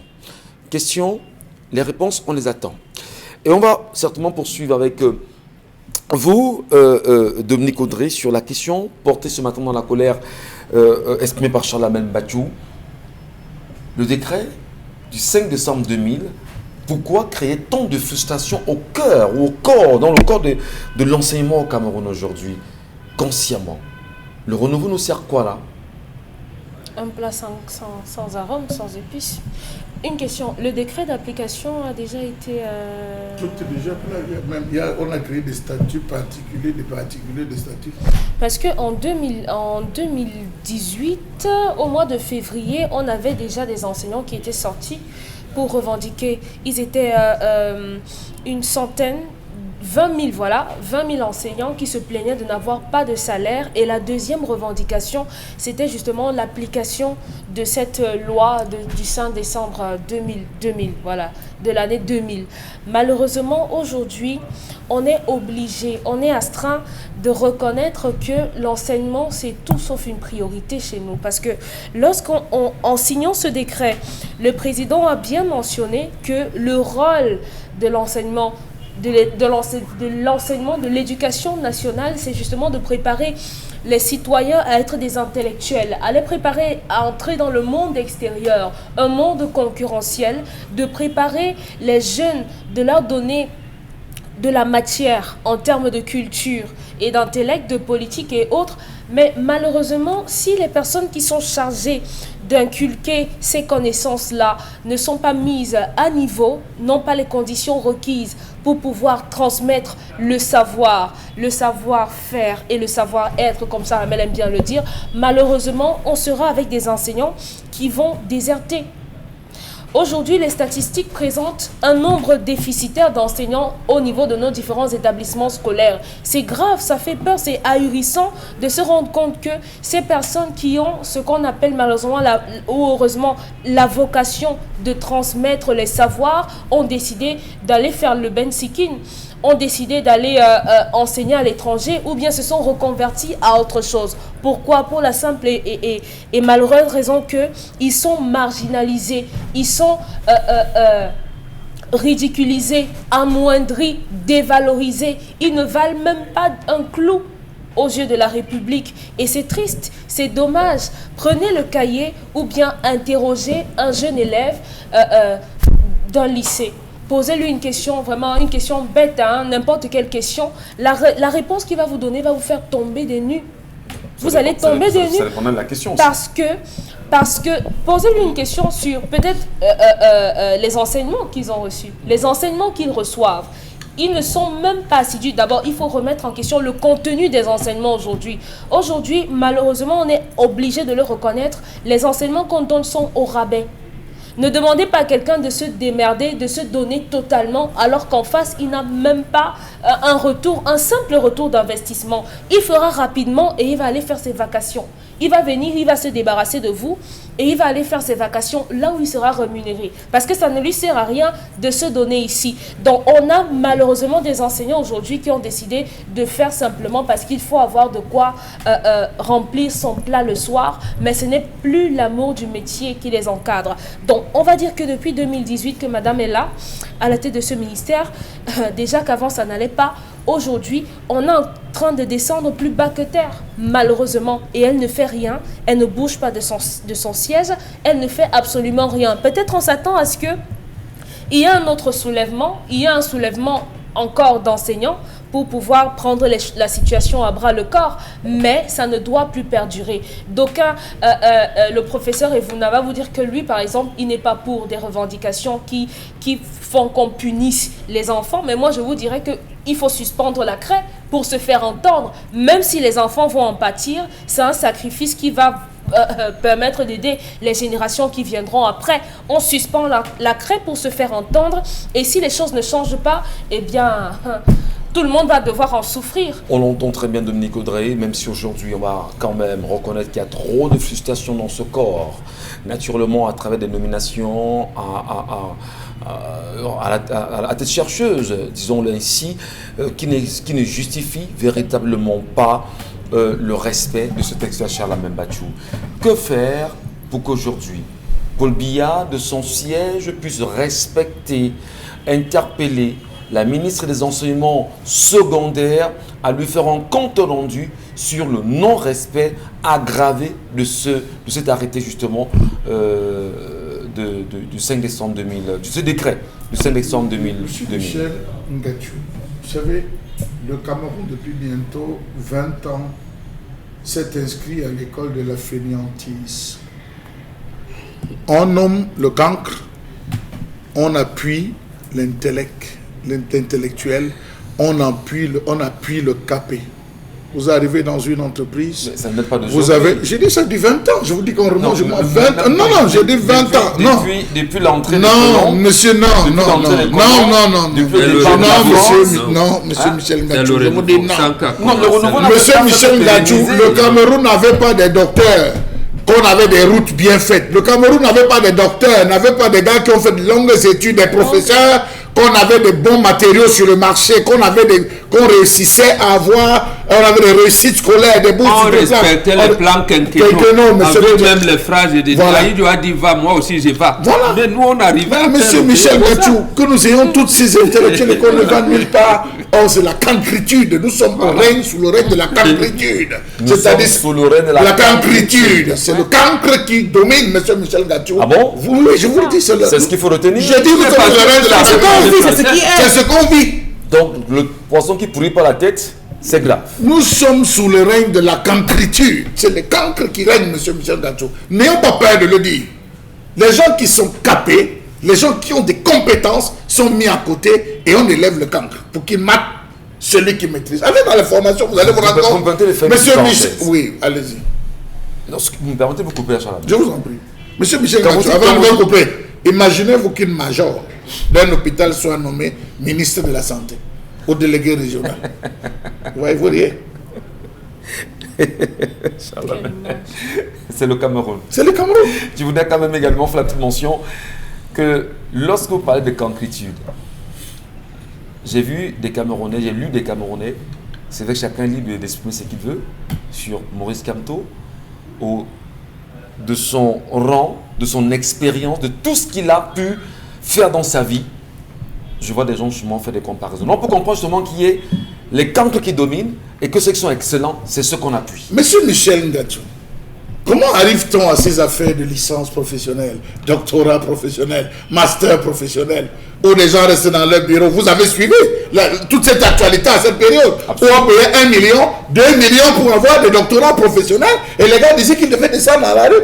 C'est des gens. Voilà ce pays, monsieur Michel Ngachou. Et défendu justement par des intellectuels de ce pays. Voilà. Dites-moi, monsieur Michel, comment est-ce qu'un instituteur de l'enseignement technique, IET, soit nommé inspecteur pédagogique régional alors qu'il n'est jamais passé par l'école? C'est par l'école normale. C'est ce que le texte dit. Ces textes-là, monsieur Zodécret le dit. Comment est-ce qu'il va venir corriger la copie? Comment va-t-il venir apprendre, inspecter et apprendre la pédagogie à un professeur de lycée et collège? Il va passer comment? Alors qu'il n'a pas 10 années d'expérience. Respectons la base de 10 ans. Il y a des personnes qui m'ont fait comprendre que non, il y a le principe de la formation continue où il peut sortir instituteur d'enseignement technique et il n'est pas encore à l'école, il continue. Mais je dis attention, il faudrait qu'il revienne, qu'on le reclasse. Il y a toute une procédure à suivre. N'invoquez pas des histoires pour démontrer que vraiment l'irraisonnable, monsieur Michel Ngachou. Ça veut dire que le Cameroun est en désordre dans le Chalamel. Voilà comment nous fonctionnons. Vous avez dans des établissements scolaires des professeurs qui ont refusé de se plier à cela. Et c'est le cas de l'extrême nord. Je peux vous dire qu'à la rentrée scolaire prochaine, monsieur Michel Ngachou, à l'extrême nord, je parle à l'extrême nord, on nous regarde là-bas. À l'extrême nord, beaucoup d'enseignants préfèrent acheter les motos. Ils ont dit on n'accepte pas ça. Mais monsieur Michel, vous imaginez que vous avez un niveau et celui qui vient vous prendre, celui qui va venir vous enseigner, qui va venir vous commander, parlons comme au quartier. C'est le cas de monsieur Michel Ngachou. Le gars dit je ne peux pas accepter ça. Beaucoup traversent, ils vont enseigner au Nigeria, ils vont au Gabon, ils vont au Niger. Les gars préfèrent fuir que de rester et subir cela. Vous arrivez dans une salle, vous arrivez aux examens, monsieur Michel Ngachou. Le chef de salle, c'est un instituteur d'enseignement technique devant des plaies qui ont de 20 ans, comme disait Bonbon. Chef de secrétariat, mais allez voir. Vous travaillez dans quelle ambiance? Vous travaillez comment? C'est là où je vous dis, nous sommes arrivés dans le règne de la cancriture. Et pire encore, c'est vous qui faites tout le boulot parce que celui qui a ce poste-là, celui qui est au-dessus de vous, il n'a pas les compétences. Donc c'est toujours vous qui est en train d'embêter pour vous dire, j'ai besoin que vous fassiez tel rapport, j'ai besoin que vous alliez dans telle mission, j'ai besoin que vous fassiez ci ou fassiez, parce que lui, il n'a pas le niveau pour pouvoir le faire. Donc lui, il est payé, mais c'est vous qui vous tapez tout son boulot. Voilà. Vraiment, et vous voyez, à l'époque de feu Adamoun Damdjoya, il lui est arrivé en tant que ministre et ça je tiens un coup de chapeau, je lui rends hommage, d'abandonner son bureau pour descendre, M. Michel Ngachou, faire un tour dans l'établissement scolaire pour vérifier et tout. Vous avez vu à quel niveau l'école se trouvait. Je vais vous dire que c'est là où il y a eu le déclin du Noun. Est-ce que ça... Avec la colle, c'est là où il y a eu le déclin du Noun. Je m'en vais continuer. Vous avez eu le ministre Charles Toundi. Je peux encore le citer ici, M. Michel Ngachou, qui à des moments abandonné son bureau pour descendre encore à l'école. Il arrivait parfois, il supprime le professeur, dit, monsieur, mettez-vous dehors, il prend la clé. Il commence à expliquer, le ministre est en train de faire, il explique, M. Michel Ngachou. Quand il finit, il dit, c'est une passion, c'est un sacerdoce, M. Michel Ngachou. On n'a jamais vu ça à son système. Quelle est cette histoire où on va se retrouver à c'est l'enseignement, M. Michel, c'est l'éducation. On est censé donner quelque chose. Si vous ne parvenez pas, vous êtes instituteur, vous arrivez à corriger la copie d'un plaque. Ça se passe comment même? Je veux comprendre. C'est tout comme le jeune journaliste qui arrive quand même dans une rédaction aujourd'hui et qui ne soit pas tenu par les plus anciens. C'est un sérieux problème. C'est tout comme le jeune journaliste qui arrive aujourd'hui qui ne sait pas tenir, on va dire, le stylo, qui ne sait pas ce que c'est qu'une attaque, qui ne sait pas ce que c'est que, on va dire, recouper l'information, la critique justement des sources, etc. Et venir être le rédacteur en chef au-dessus de ceux qui ont 20 ans quand même. C'est incroyable. Mais est-ce qu'on ne va pas dire véritablement que Paul Biya, lorsqu'il prend les fonctions en 82, fait savoir au peuple camerounais qu'il va appliquer véritablement la rigueur et la moralisation. Rigueur et moralisation, sommes-nous dans le règne justement de la cancritude qui n'exprime que le contraire de cette rigueur et moralisation aujourd'hui? D'abord, ces mots ne sont pas de lui. Rigueur et moralisation sont... Ce sont les mots d'emprunt. Oui, d'Aïdjo. Ouais. Il les a prononcés, c'était le 12 février 1980, au congrès de l'UNC à Bafoussam. C'était le congrès de la maîtrise. Bon, il parlait de maîtrise économique. Quand il le transmet, donc, c'était la continuité du 5e plan quinquennal. Oui. Donc, il fallait le mettre. Mais justement, on s'est embourbé parce que, premièrement, le président de la République actuelle n'était pas militant. Il occupait les postes politiques du fait qu'il avait un poste administratif, secrétaire général, ministre, premier ministre. C'est pour cela qu'il n'était pas militant comme les autres, Ndam Joya dont il parle, les Singapour, les autres, Emma Basile, Aïssi Vodor, Samuel Bois. Eux, ils étaient des militants. Lui, il n'était pas militant, il était purement administratif. Donc, en réalité, là où les décisions politiques se prenaient, il n'était pas là. La preuve, c'est le 2 février, lorsqu'Aïdjo rentre de France, qu'il le copte comme membre du bureau du comité central et du bureau politique de l'UNC. Et il fait de lui le vice-président et en remplacement même de John Goufoncha. Donc, la preuve même sur le plan politique, quelques temps seulement après, il y a eu un problème. Aïdjo doit tenir une réunion conseil général de l'UNC qui doit arriver le premier. C'est une réunion du parti. Donc, en principe, c'est Aïdjo qui devait arriver en dernier. On demande à bien, non, n'acceptez pas. Ils sont là et les bisbilles ont commencé. Malheureusement, ça nous a foutu en l'air. Donc, en fait, le président Biya, il a laissé faire précisément parce que non, c'est l'esprit Monga a dit qu'il n'avait pas une bonne maîtrise des affaires. Malheureusement. Et c'est ce que nous vivons sous le règne, mesdames, messieurs, du renouveau aujourd'hui. Le renouveau nous aura servi des plats assez différents, des plats qui peuvent avoir des saveurs particulières. Oui, particulières. Je perds mon latin parce que c'est ça aussi le renouveau, qui me pose parfois appeler le latin. Je suis à la main en 30 secondes. Vous avez un ajout? Oui, monsieur Michel Ngachou, poursuivez. Vous allez vous rendre compte aujourd'hui que ça va même dans l'enseignement supérieur. Je reviens vers vous parce que tout à l'heure, vous avez abordé la question de quelqu'un qui a été nommé, d'un jeune garçon qui a été nommé, ils sont en train de faire la une sur les réseaux sociaux, qui a été nommé parce qu'il est le neveu, je pense, bien le neveu d'un ministre. D'un ministre de ça. Le ministre justement en charge de l'enseignement supérieur. Info ou Intox, on le rattache au ministre de l'enseignement supérieur. Absolument. Info Intox, on le rattache. Ça, la MEL, moi, je ne citerai pas non, ils sont pleins.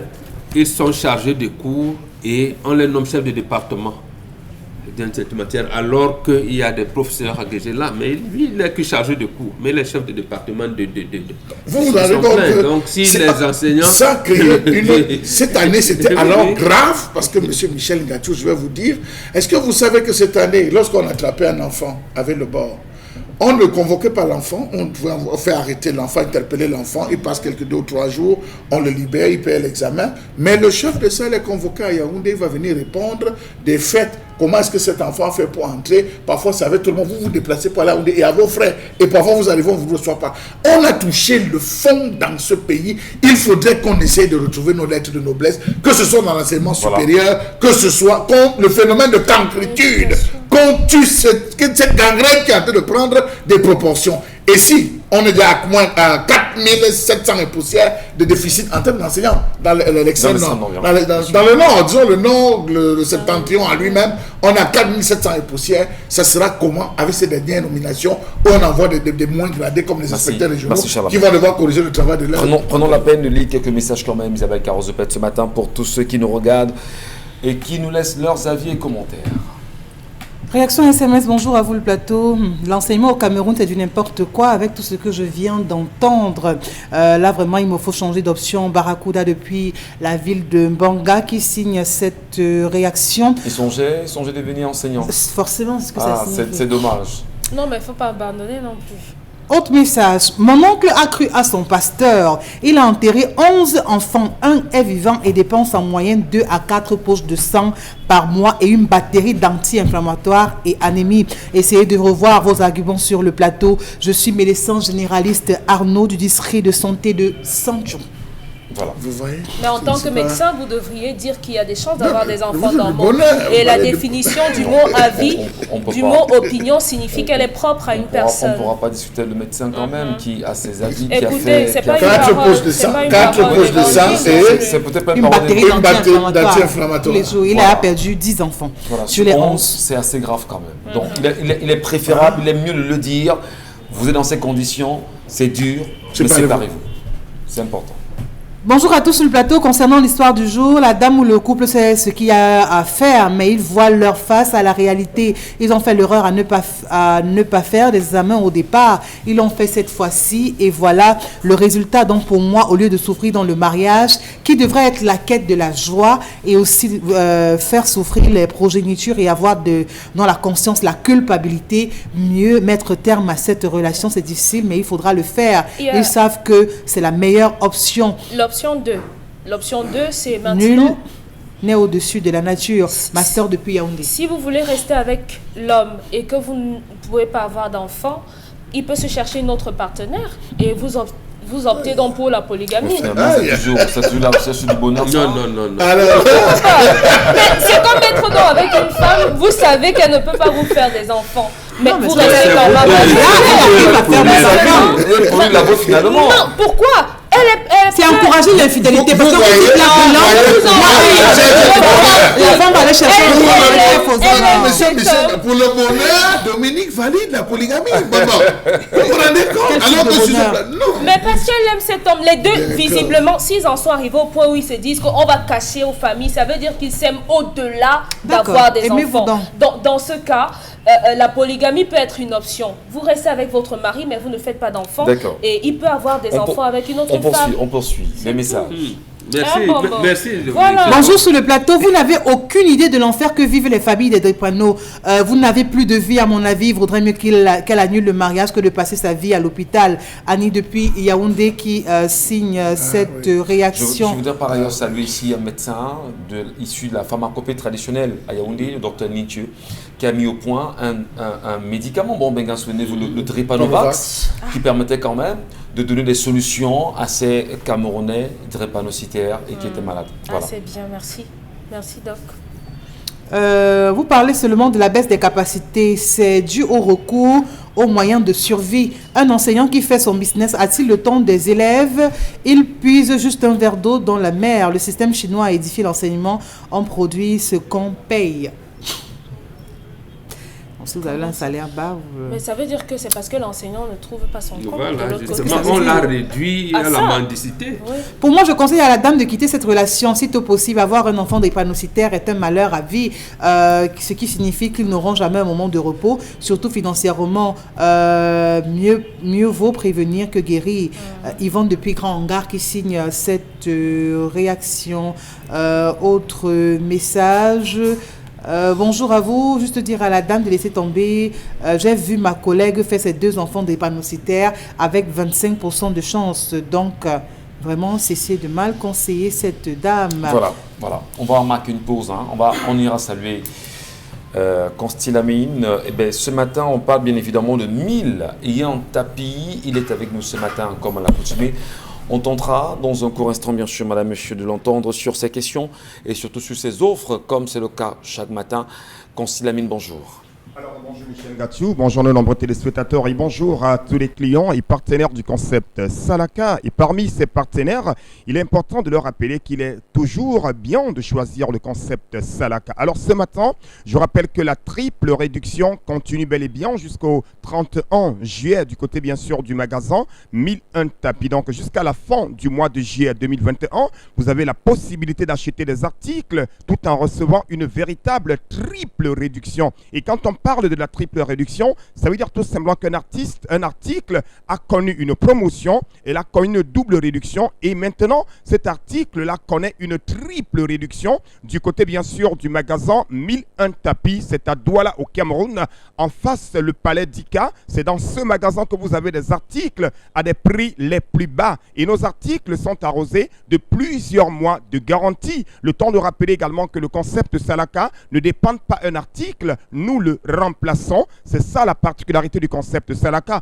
Vous achetez un article dans notre concept, dans notre magasin. Quand il y a un problème, revenez avec l'article au magasin 1001 tapis. Nous allons le remplacer. Nous allons tout de suite commencer par la première vente de cette journée. Ce sont des tapis de décoration. C'est des tapis de très très bonne qualité. Oui, c'est des tapis qui sont véritables, qui sont en triple réduction. Le prix s'affiche à l'instant à l'écran. Vous allez voir sur les affiches, il y a 3 prix. Il y a 2 prix qui ont été barrés. Le prix qui est en rouge est le prix de la triple réduction du côté bien sûr du magasin 1001 tapis en face le palais d'Ika. On parle également bien sûr d'un fer à vapeur. Oui, plus besoin de demander des fers à vapeur aux voisins, plus besoin de porter des vêtements froissés. Pour dire tout simplement, ne demandez plus, virgule, les fers à vapeur, virgule, aux voisins. Point virgule, parce que le concept Salaka vend les fers à vapeur neufs dans le carton.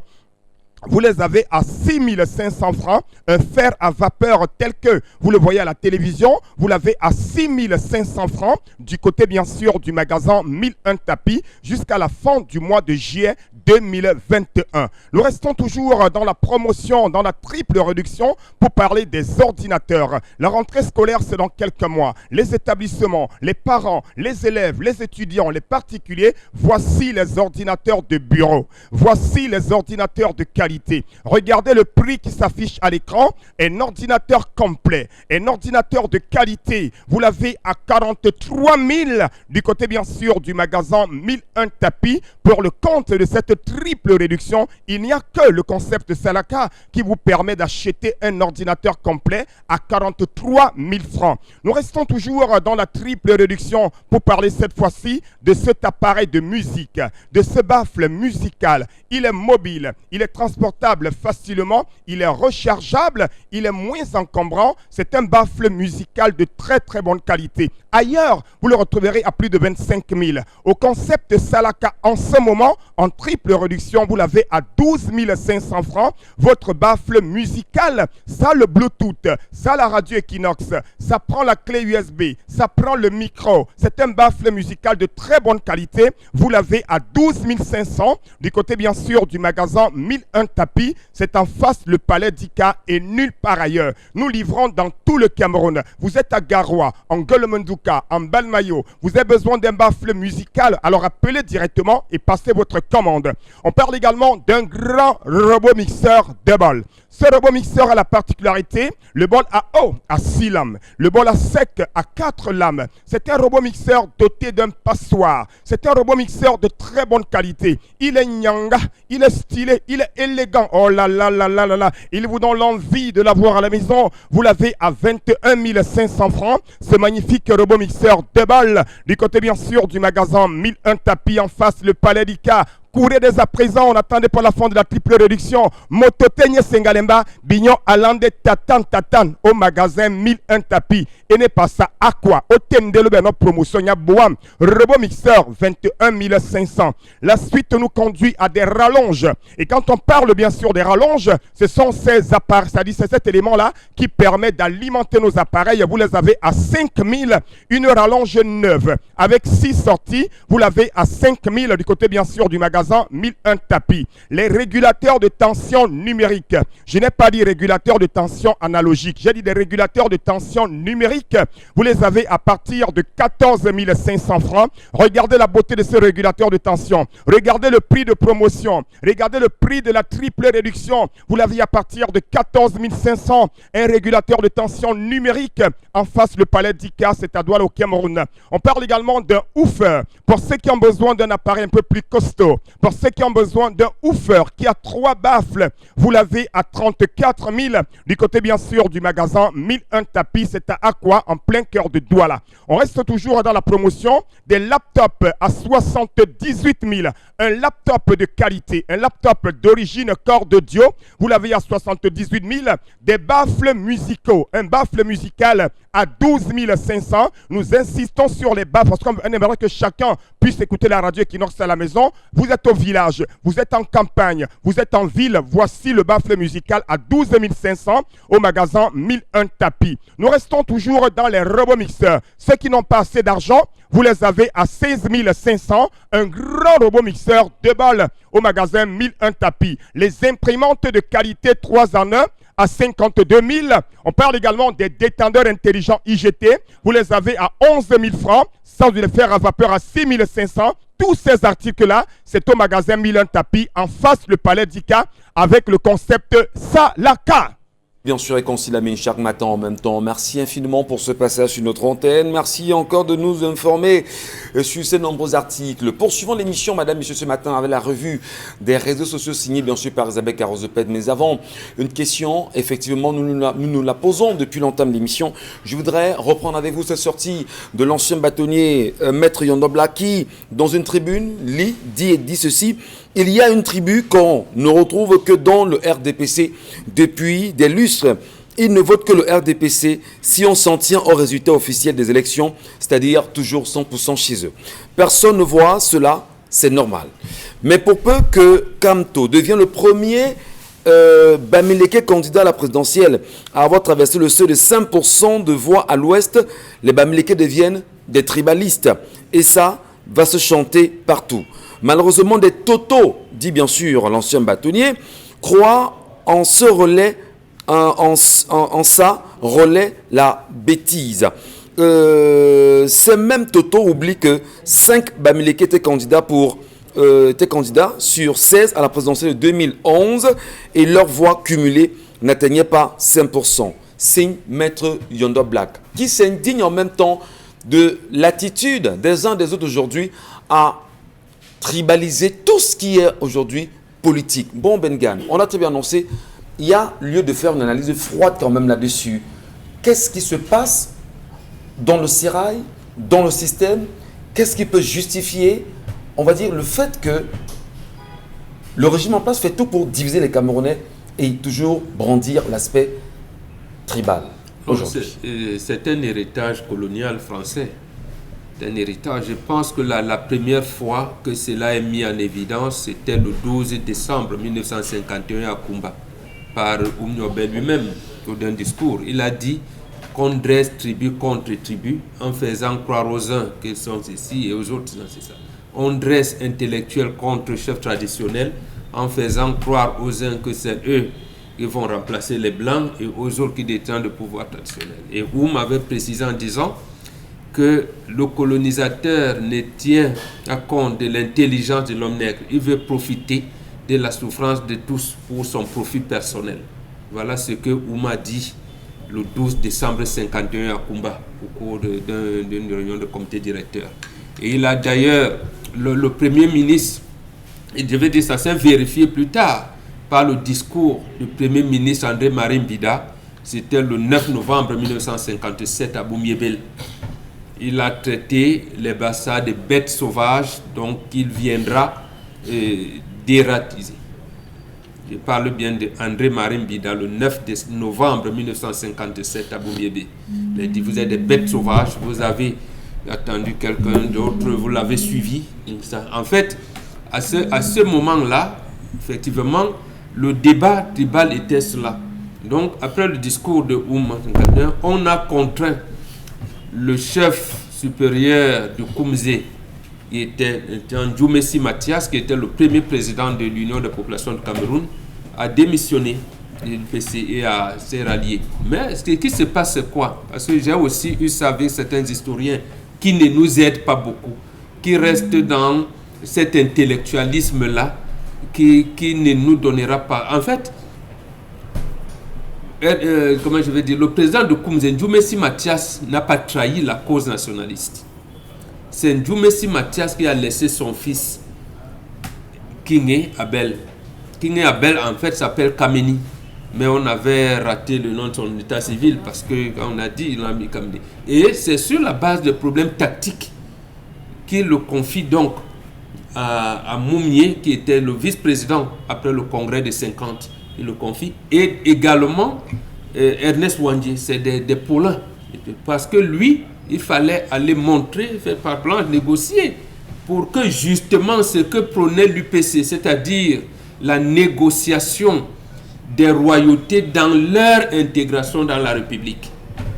Comment vous pouvez avoir les chefs par-ci, les fonds par-là, les mbombos par-ci, comment ils vont intégrer la République? Donc en fait, c'était ça. Au-delà de Bengal, au-delà, on a envie de savoir. Je vous parle du Balim, c'est à ce moment donc on commence à dire le pays Bamileke, le pays Bassa, ils sont contre l'évolution du pays. Ils vous amènent à l'indépendance alors que les Camerounais ne sont même pas à mesure de fabriquer une bûchette d'allumettes. Incroyable. Donc on a donc pris ces deux peuples, le peuple Bassa, le peuple Bamileke, en les vouant aux gémonies. Et c'est justement pour cette raison que eux donc qui avaient réussi à porter la cause nationale partout, non seulement dans tout le pays francophone, mais également dans la zone anglophone et dans le reste du monde. Parce que n'oubliez pas qu'à cette période-là, c'est Moumié, le président de l'UPC, interdit au Cameroun, qui présidait les réunions des pays des non-alignés, alors qu'il y avait les Sékou Touré, les Nasser est-ce qu'on ne devrait pas avoir peur, président Tito. Mais est-ce qu'on ne devrait pas avoir peur? Parce qu'on s'en souvient de ce qu'on a baptisé à un moment donné le génocide de Bamileke. Nous devons pas Est-ce qu'on n'a pas peur qu'à travers des outils de propagande, notamment les médias, que même le Conseil national de la communication ne se soit pas levé pour dire attention, quelque chose de dangereux est en train d'arriver. Lorsque vous laissez des gens sur vos plateaux de radio et télévision avoir des propos tendancieux, c'est une communauté connue des X, une communauté Bamileke, et tout sur des plateaux de télévision, et que le CNC ne s'en indigne pas. Mbomo Bengal, on ne peut pas dire justement ici qu'il y a complicité de l'État dans ce qui est en train de se passer et une préparation, si jamais rien n'est fait au plus vite, d'un génocide qui pourra arriver, comme c'est fait le cas au Rwanda. Moi, je ne sais pas le rôle que devraient jouer les médias, mais je connais le rôle que doivent jouer les intellectuels et les leaders d'opinion. Ils peuvent le faire dans les médias et hors des médias. Donc moi, c'est ça qui m'intéresse. Et justement, c'est parce que cette campagne que les Moumiés ont menée à l'époque, pourquoi ça a porté avec nous, qui n'avions même pas atteint le niveau de cours élémentaires première année? Précisément parce qu'ils étaient proches du peuple. Et il avait le discours juste pour porter la cause nationale. Et je vous ai dit, je ne sais pas, hier ou avant-hier, que ça a commencé par la dislocation des syndicats. Le premier syndicat camerounais qu'on appelait l'Union des étudiants camerounais, l'UNEC, qui était créé par Joseph Sack, l'UNEC avec C, qu'il a transformé en cas en 1958. Lui, voilà le premier expert comptable camerounais qui a fait tous les textes de plan comptable au CAM. Mais précisément parce qu'il avait été UPCiste, il était avec les Capet de Bana, avec tout le monde là. Après avoir fait le texte, au lieu de le nommer au moins directeur de la BIAC nationale, on l'a nommé directeur régional de l'agence de la BIAC de Douala. Mais bon, le gars, il est à un moment donné, il est parti faire. Non, en fait, non, il ne faut pas avoir peur. Il faut seulement faire l'observation que chaque fois qu'il y a une cause nationale, et une cause nationale est portée par quelqu'un, notamment C'est un genre, on vous à hégémonie. Et ça fait tenir les autres. Et justement, j'ai lu aussi un journaliste là, je ne peux pas dire, est-ce qu'on peut parler de cause républicaine sans associer le Grand Nord? Vous voyez un peu, parce qu'il faut connaître ces clivages-là. Voilà. Quand il y a un mémorandum du Grand Nord, Issa Chiroma, Amadou Moustapha sont nommés ministres. Mais quand vous venez avec une revendication, je ne sais pas moi, du peuple amléqué, du peuple... Non, oh, voilà les Bamlékés, les Bamlékés. Mais pourquoi, quand on parle donc du mémorandum des États qui proposent même de financer et de donner la caution au président Biya pour l'élection présidentielle, il n'y a pas de levée de bouclier. Donc, vous voyez un peu, c'est comme ça qu'il faut analyser la chose. Merci. À ceci que même la DEC, l'association qui porte les défenses des étudiants, on ne veut pas que la DEC porte la cause nationale des étudiants. On veut toujours que ce soit les étudiants de Grand Ouest, de Grand Sawa. Mais voilà comment où il faudrait plus tomber. Parce que là aussi, décembre 1996, le RDPC tient son dernier congrès. On pourra en faire non, c'est très dangereux ce que vous... Je demande aux autres de me laisser la parole. Parce que là, ça concerne non seulement l'autorité traditionnelle que je suis, mais le chroniqueur. Le RDPC vient de mettre en place un bureau de l'OJRDPC. On prépare l'élection présidentielle de 97 et Biya a peur de perdre parce qu'il avait perdu en 92. Il faut donc prendre la population bamléké pour jouer le rôle. Il fait quoi? On crée la Jachabi et la Presby, mais surtout la jeunesse de l'Ouest unie pour le renouveau, pour tuer même la jeunesse du RDPC. Parce que ça aussi, c'est des faits qu'il faut intégrer. Comment que fait-on avec la jeunesse de l'Ouest unie pour le renouveau? Au point où Ateba Yene perd son âme, il est parti. Mais les gens comme les Ngidjongan qui ont voulu, et Ateba Yene, c'est les deux au moins, qui ont voulu reprendre la gestion du bureau national de l'OJRDPC pour leur dire que mais non, nous sommes vieillis, nous sommes de Pradès, mais personne d'eux n'a évolué. Ça veut dire qu'en fait, on utilise même la jeunesse bamileke là pour être charter par-ci, mais lorsque la même jeunesse élève dit mais non, attendez, nous ne voulons pas être cause bamileke, nous voulons être cause nationale, on les voit hégémonie, ce n'est pas possible. Ce qui est curieux, donc, voilà ce que nos historiens, anthropologues et sociologues devraient enseigner pour dire aux Camerounais, ne vous fiez pas à ces choses-là, on vous veut détourner de la cause nationale.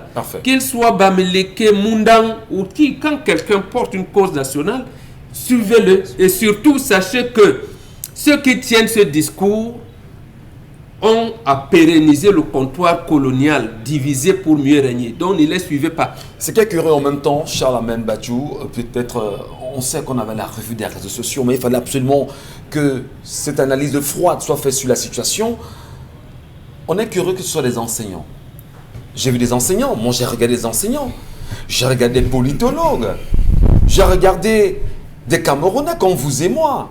Et il y en a même qui se sont exclamés en disant, mais quand je me rends compte que ce monsieur m'a enseigné pendant des années, est-ce qu'on peut se dire que l'enseignant, comme on l'a d'ailleurs mentionné ici, au lieu de s'arranger à restituer les pans véridiques de l'histoire au peuple camerounais, que l'enseignant aujourd'hui vienne à chercher des postes de nomination.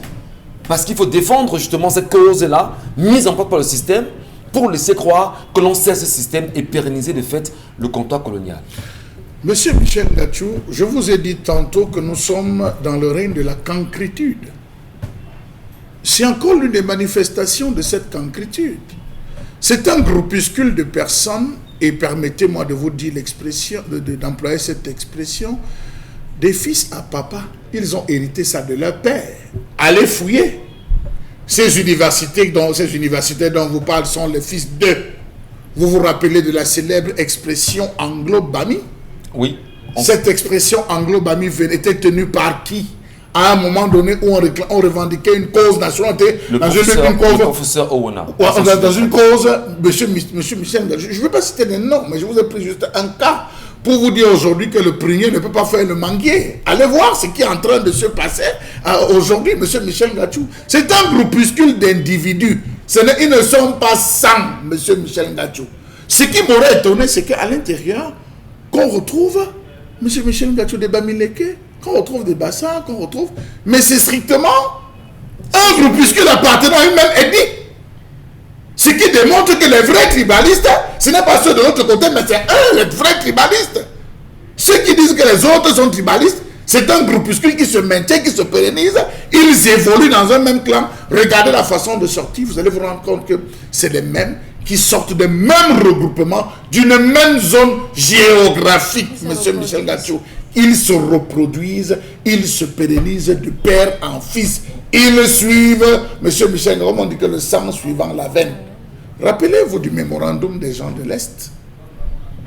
Ils avaient sorti en disant non, les populations de l'Est, c'est les plus abandonnées. Ce sont les populations qui souffrent. On est venu récupérer, les étrangers ont récupéré l'Est. Ils sont venus faire de l'Est. Vous vous rappelez de tout cela? Et on a pointé le doigt sur les tenants de ce mémorandum ont été nommés. Qui a la fonction publique, qui a ceci, qui a cela. Ce mémorandum est mort. Il est mort, on n'en a plus jamais parlé, on n'a jamais pu faire allusion. Ils ont pensionné. À l'immédiat, lorsqu'on les a enlevés du gouvernement, ils sont rentrés, ils se sont souvenus. Ils sont souvenus encore qu'il y avait X à défendre, non les minéraux, l'exploitation, les gisements, les cratères. Ils sont devenus encore des profondeurs. C'est un groupuscule d'individus. Au moment où je vous parle, dans le nez, je le dis en regardant la caméra, les chefs ont perçu 300 000, monsieur Michel Ngacho, pour apposer la signature sur un mémorandum ou sur, je ne sais pas moi que vous appelez ça, une motion de soutien, une pétition à l'endroit de la brigade anti-Sardina. Je veux bien comprendre. La brigade anti-Sardina, c'est les Bamileke, c'est les Barantais. Dans le nez, je le dis dans le nez. On a amené la mouture, on a déposé, ils ont signé. Tu signais, tu prenais, monsieur Michel Ngacho. Il faut le dire. Mais quand vous avez vu ces vidéos, monsieur Michel Ngacho, j'ai discuté encore avec un aîné qui m'a fait voir, je suis allé fouiller sur la toile et j'ai retrouvé des vidéos où des gens emploient des expressions, je ne sais pas ce que quand on dit que Mbonbok, ça veut dire quoi là? Makan, ça veut dire quoi? Tu as la sorcellerie. Voilà. On a suivi, allez voir, regardez le peloton de tous ceux qui sont dans la brigade anti-Sardina. Sandy de Boss, on est d'où? C'est la nièce. Calibri Calibro, monsieur Michel Ngacho, Calibri Calibro, il est d'où? Oui. Mais ce n'est pas des Bamileke. Calibri Calibro est du littoral. Mais je suis surpris, ce n'est pas des Boulou. Oui, Boulou, ce n'est pas des Bamileke. Effectivement. Ce ne sont pas des Bamileke. Les directeurs des opérations ne sont pas des Bamileke. Comment comprendre que des enseignants se mettent sur des télévisions? Allez voir. Et sont dans la surenchère du tribalisme aujourd'hui. Allez voir. Prenons juste les activistes. Les chefs d'opération sur le terrain, ce n'est pas des Bamileke. Donc, que ce soit des personnes, je vous dis, ils reproduisent les mêmes films de leurs parents sans avoir honte aucune. Ils regardent la caméra et procèdent à des vomissures nauséeuses et nauséabondes de M. Michel Ngacho. Quand ces chefs vont s'aligner, ces chefs de l'Ouest vont s'aligner, mais M. Michel Ngacho, j'ai bien envie d'employer une expression très grossière à l'endroit ici, malgré le respect que j'ai pour eux. Que vont-ils démontrer? Je vous ai pris tout simplement les plaidoirs qui sont sur le front. Ce sont pas des attendons de voir. Les noms seront lus, les signatures seront apposées, les documents on les aura et on connaîtra exactement qui a pris 300 000 pour apposer ces signatures. Ça va plus loin. Ça va plus loin, M. Michel Ngacho. Lorsqu'on avait décrété, le Vatican avait décrété que Monseigneur Wooking devrait être l'archevêque de Yaoundé, Mbonbok s'en souvient. On a barré les routes depuis Obala. On a barré les routes. La cathédrale de Yaoundé s'est vidée. Tous les gens qui ne venaient plus parce qu'on disait... Mais je me pose bien des questions et je veux comprendre, M. Michel Ngacho. Charles, permettez. C'est un sujet vraiment qui est assez dense. C'est vous qui l'avez évoqué. Non, voilà, non, il faut l'évoquer. Nous avons parlé de l'analyse de froid. Permettez de faire dire quand même, on tente justement de mieux comprendre. Non, il y a des conneries. Justement, je veux dire, le premier évêque de Yaoundé, Jean Zoua. Voilà. Comme c'est un Manguissa, on lui avait même interdit d'entrer à Yaoundé. Voilà, je voulais arriver là. Non, je vous le dis. Donc, quand on va jusqu'à telle bassesse, il dit ils sont dans une même aire géographique, j'allais même dire culturelle. Mais pourquoi interdiront à un Manguissa qui vient d'avoir la charge d'être évêque à Yaoundé, de venir à Yaoundé? Vous voyez, et plus tard, on fait comme si on l'a coopté. Et à sa mort, bon, un autre qui vient donc l'église qui n'est pas dans nos choses, qui envoie nos... On fait les barricades. Au point C'est où incroyable. lui, il part, Monseigneur Toye Bakon, il est obligé de supplier en disant Nyandom, moi je viens, bon vraiment, et voilà. Oui. Et quand il commence à dénoncer l'homosexualité, on le base. On le base. Donc c'est pour ça, c'est pour vous dire, et c'est bien d'avoir pris ces exemples-là, pour vous montrer en réalité qu'il ne faut pas être distrait. Ouais. Il ne faut pas être distrait. C'est un groupuscule de gens qui veulent manipuler l'opinion. Comment les mêmes gens n'ont pas accepté Jean Zoa, n'ont pas accepté Wooking, n'ont pas accepté Toye Bakon. Donc, vous considérez ça comment? Donc, en réalité, non. Prenez, soyons sérieux et surtout, engagez-vous, lutte unie sur tous les fronts. C'est comme ça. En fait, l'héritage colonial est encore là. C'est ça qu'il faudrait enlever de nos têtes, c'est-à-dire le décolonialisme. Très bien. Bon, Bengan, on ne saura se taire. Hein, je vous le promets. On ne saura se taire sur cette question. On s'en excuse humblement. Isabelle Carrozoupette, on sait qu'ensemble, on a préparé cette émission autour même de la revue des réseaux sociaux. Véritablement, vous savez, des questions urgentes en ce qui concerne l'éducation de la population nous interpellent nous aussi. Dominique Audrey, vous nous excuserez. Et on va tout de suite, madame, monsieur, retourner voir Constille Lamine qui est avec nous. Et il tient bien sûr ce matin avec lui à nouveau le tapis des braises. Il est là, comme à l'accoutumée. Vous aimez le bon goût de la cuisson sur le grill, mais vous détestez lorsque vos aliments restent collés à la grille? Plus maintenant, avec le nouveau tapis de grill anti-adhésif Yoshi infusé avec du cuivre. Les chefs préfèrent cuisiner avec du cuivre parce qu'il chauffe rapidement et uniformément. Pas de point chaud de flambée, juste des plats juteux et tendres avec cette saveur grillée.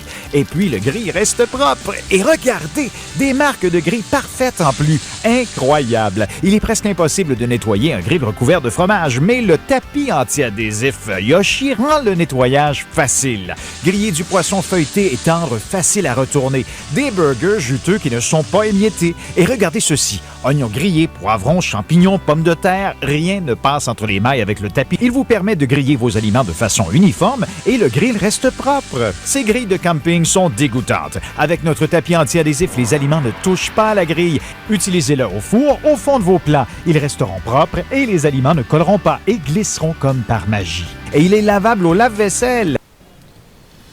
Merci. Vous aimez le... Constille Lamine, tout est dit là. Bien entendu, Qu'est-ce que Michel vous Gatchou. nous donnez en complément? Tout est dit ce que je donne en complément. Je commencerai déjà avec, bien sûr, votre permission, Michel Gatchou, de commencer déjà par le salaka du jour. Ah ben oui, vous savez très bien que tous les mercredis, il y a toujours un salaka derrière le concept salaka.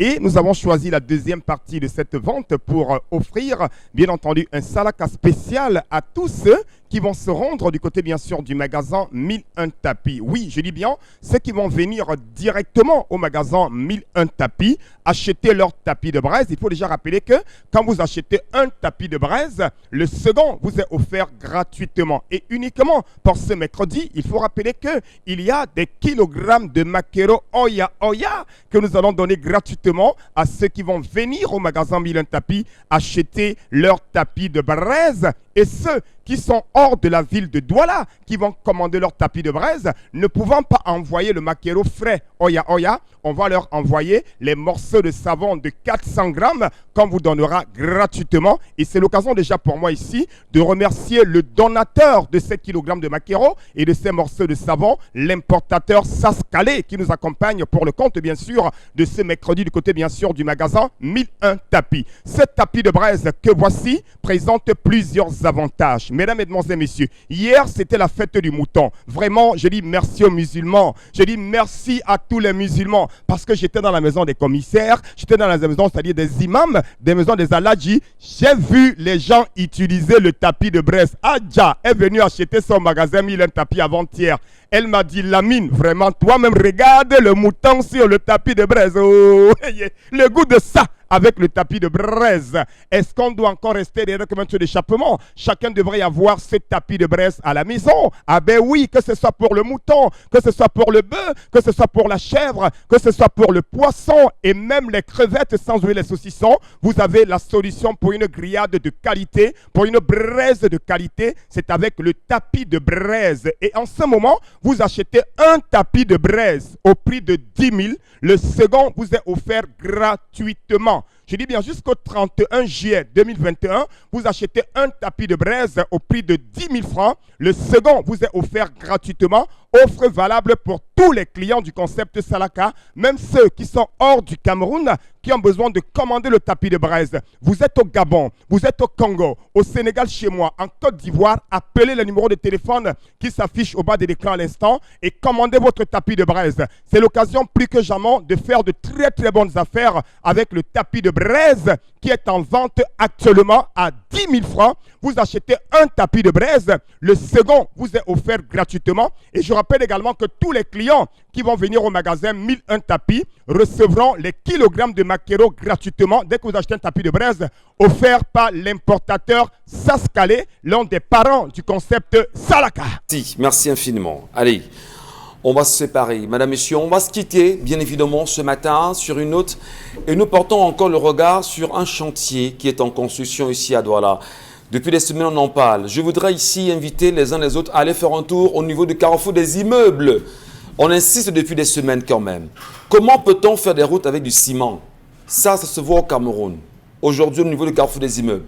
Livrer une partie de la route et qu'on se rende compte justement que 2 jours seulement après, il y a des trous sur la route. On se dit finalement, qui veille là-dessus?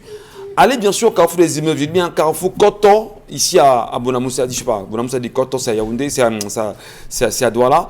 Allez-y faire un tour et vous demandez qui sont ceux qui ont gagné ce marché, pourquoi se comporter de cette façon. Le Cameroun est à reconstruire, mais surtout, ouvrons les yeux et allumons nos cerveaux. À demain, 10h.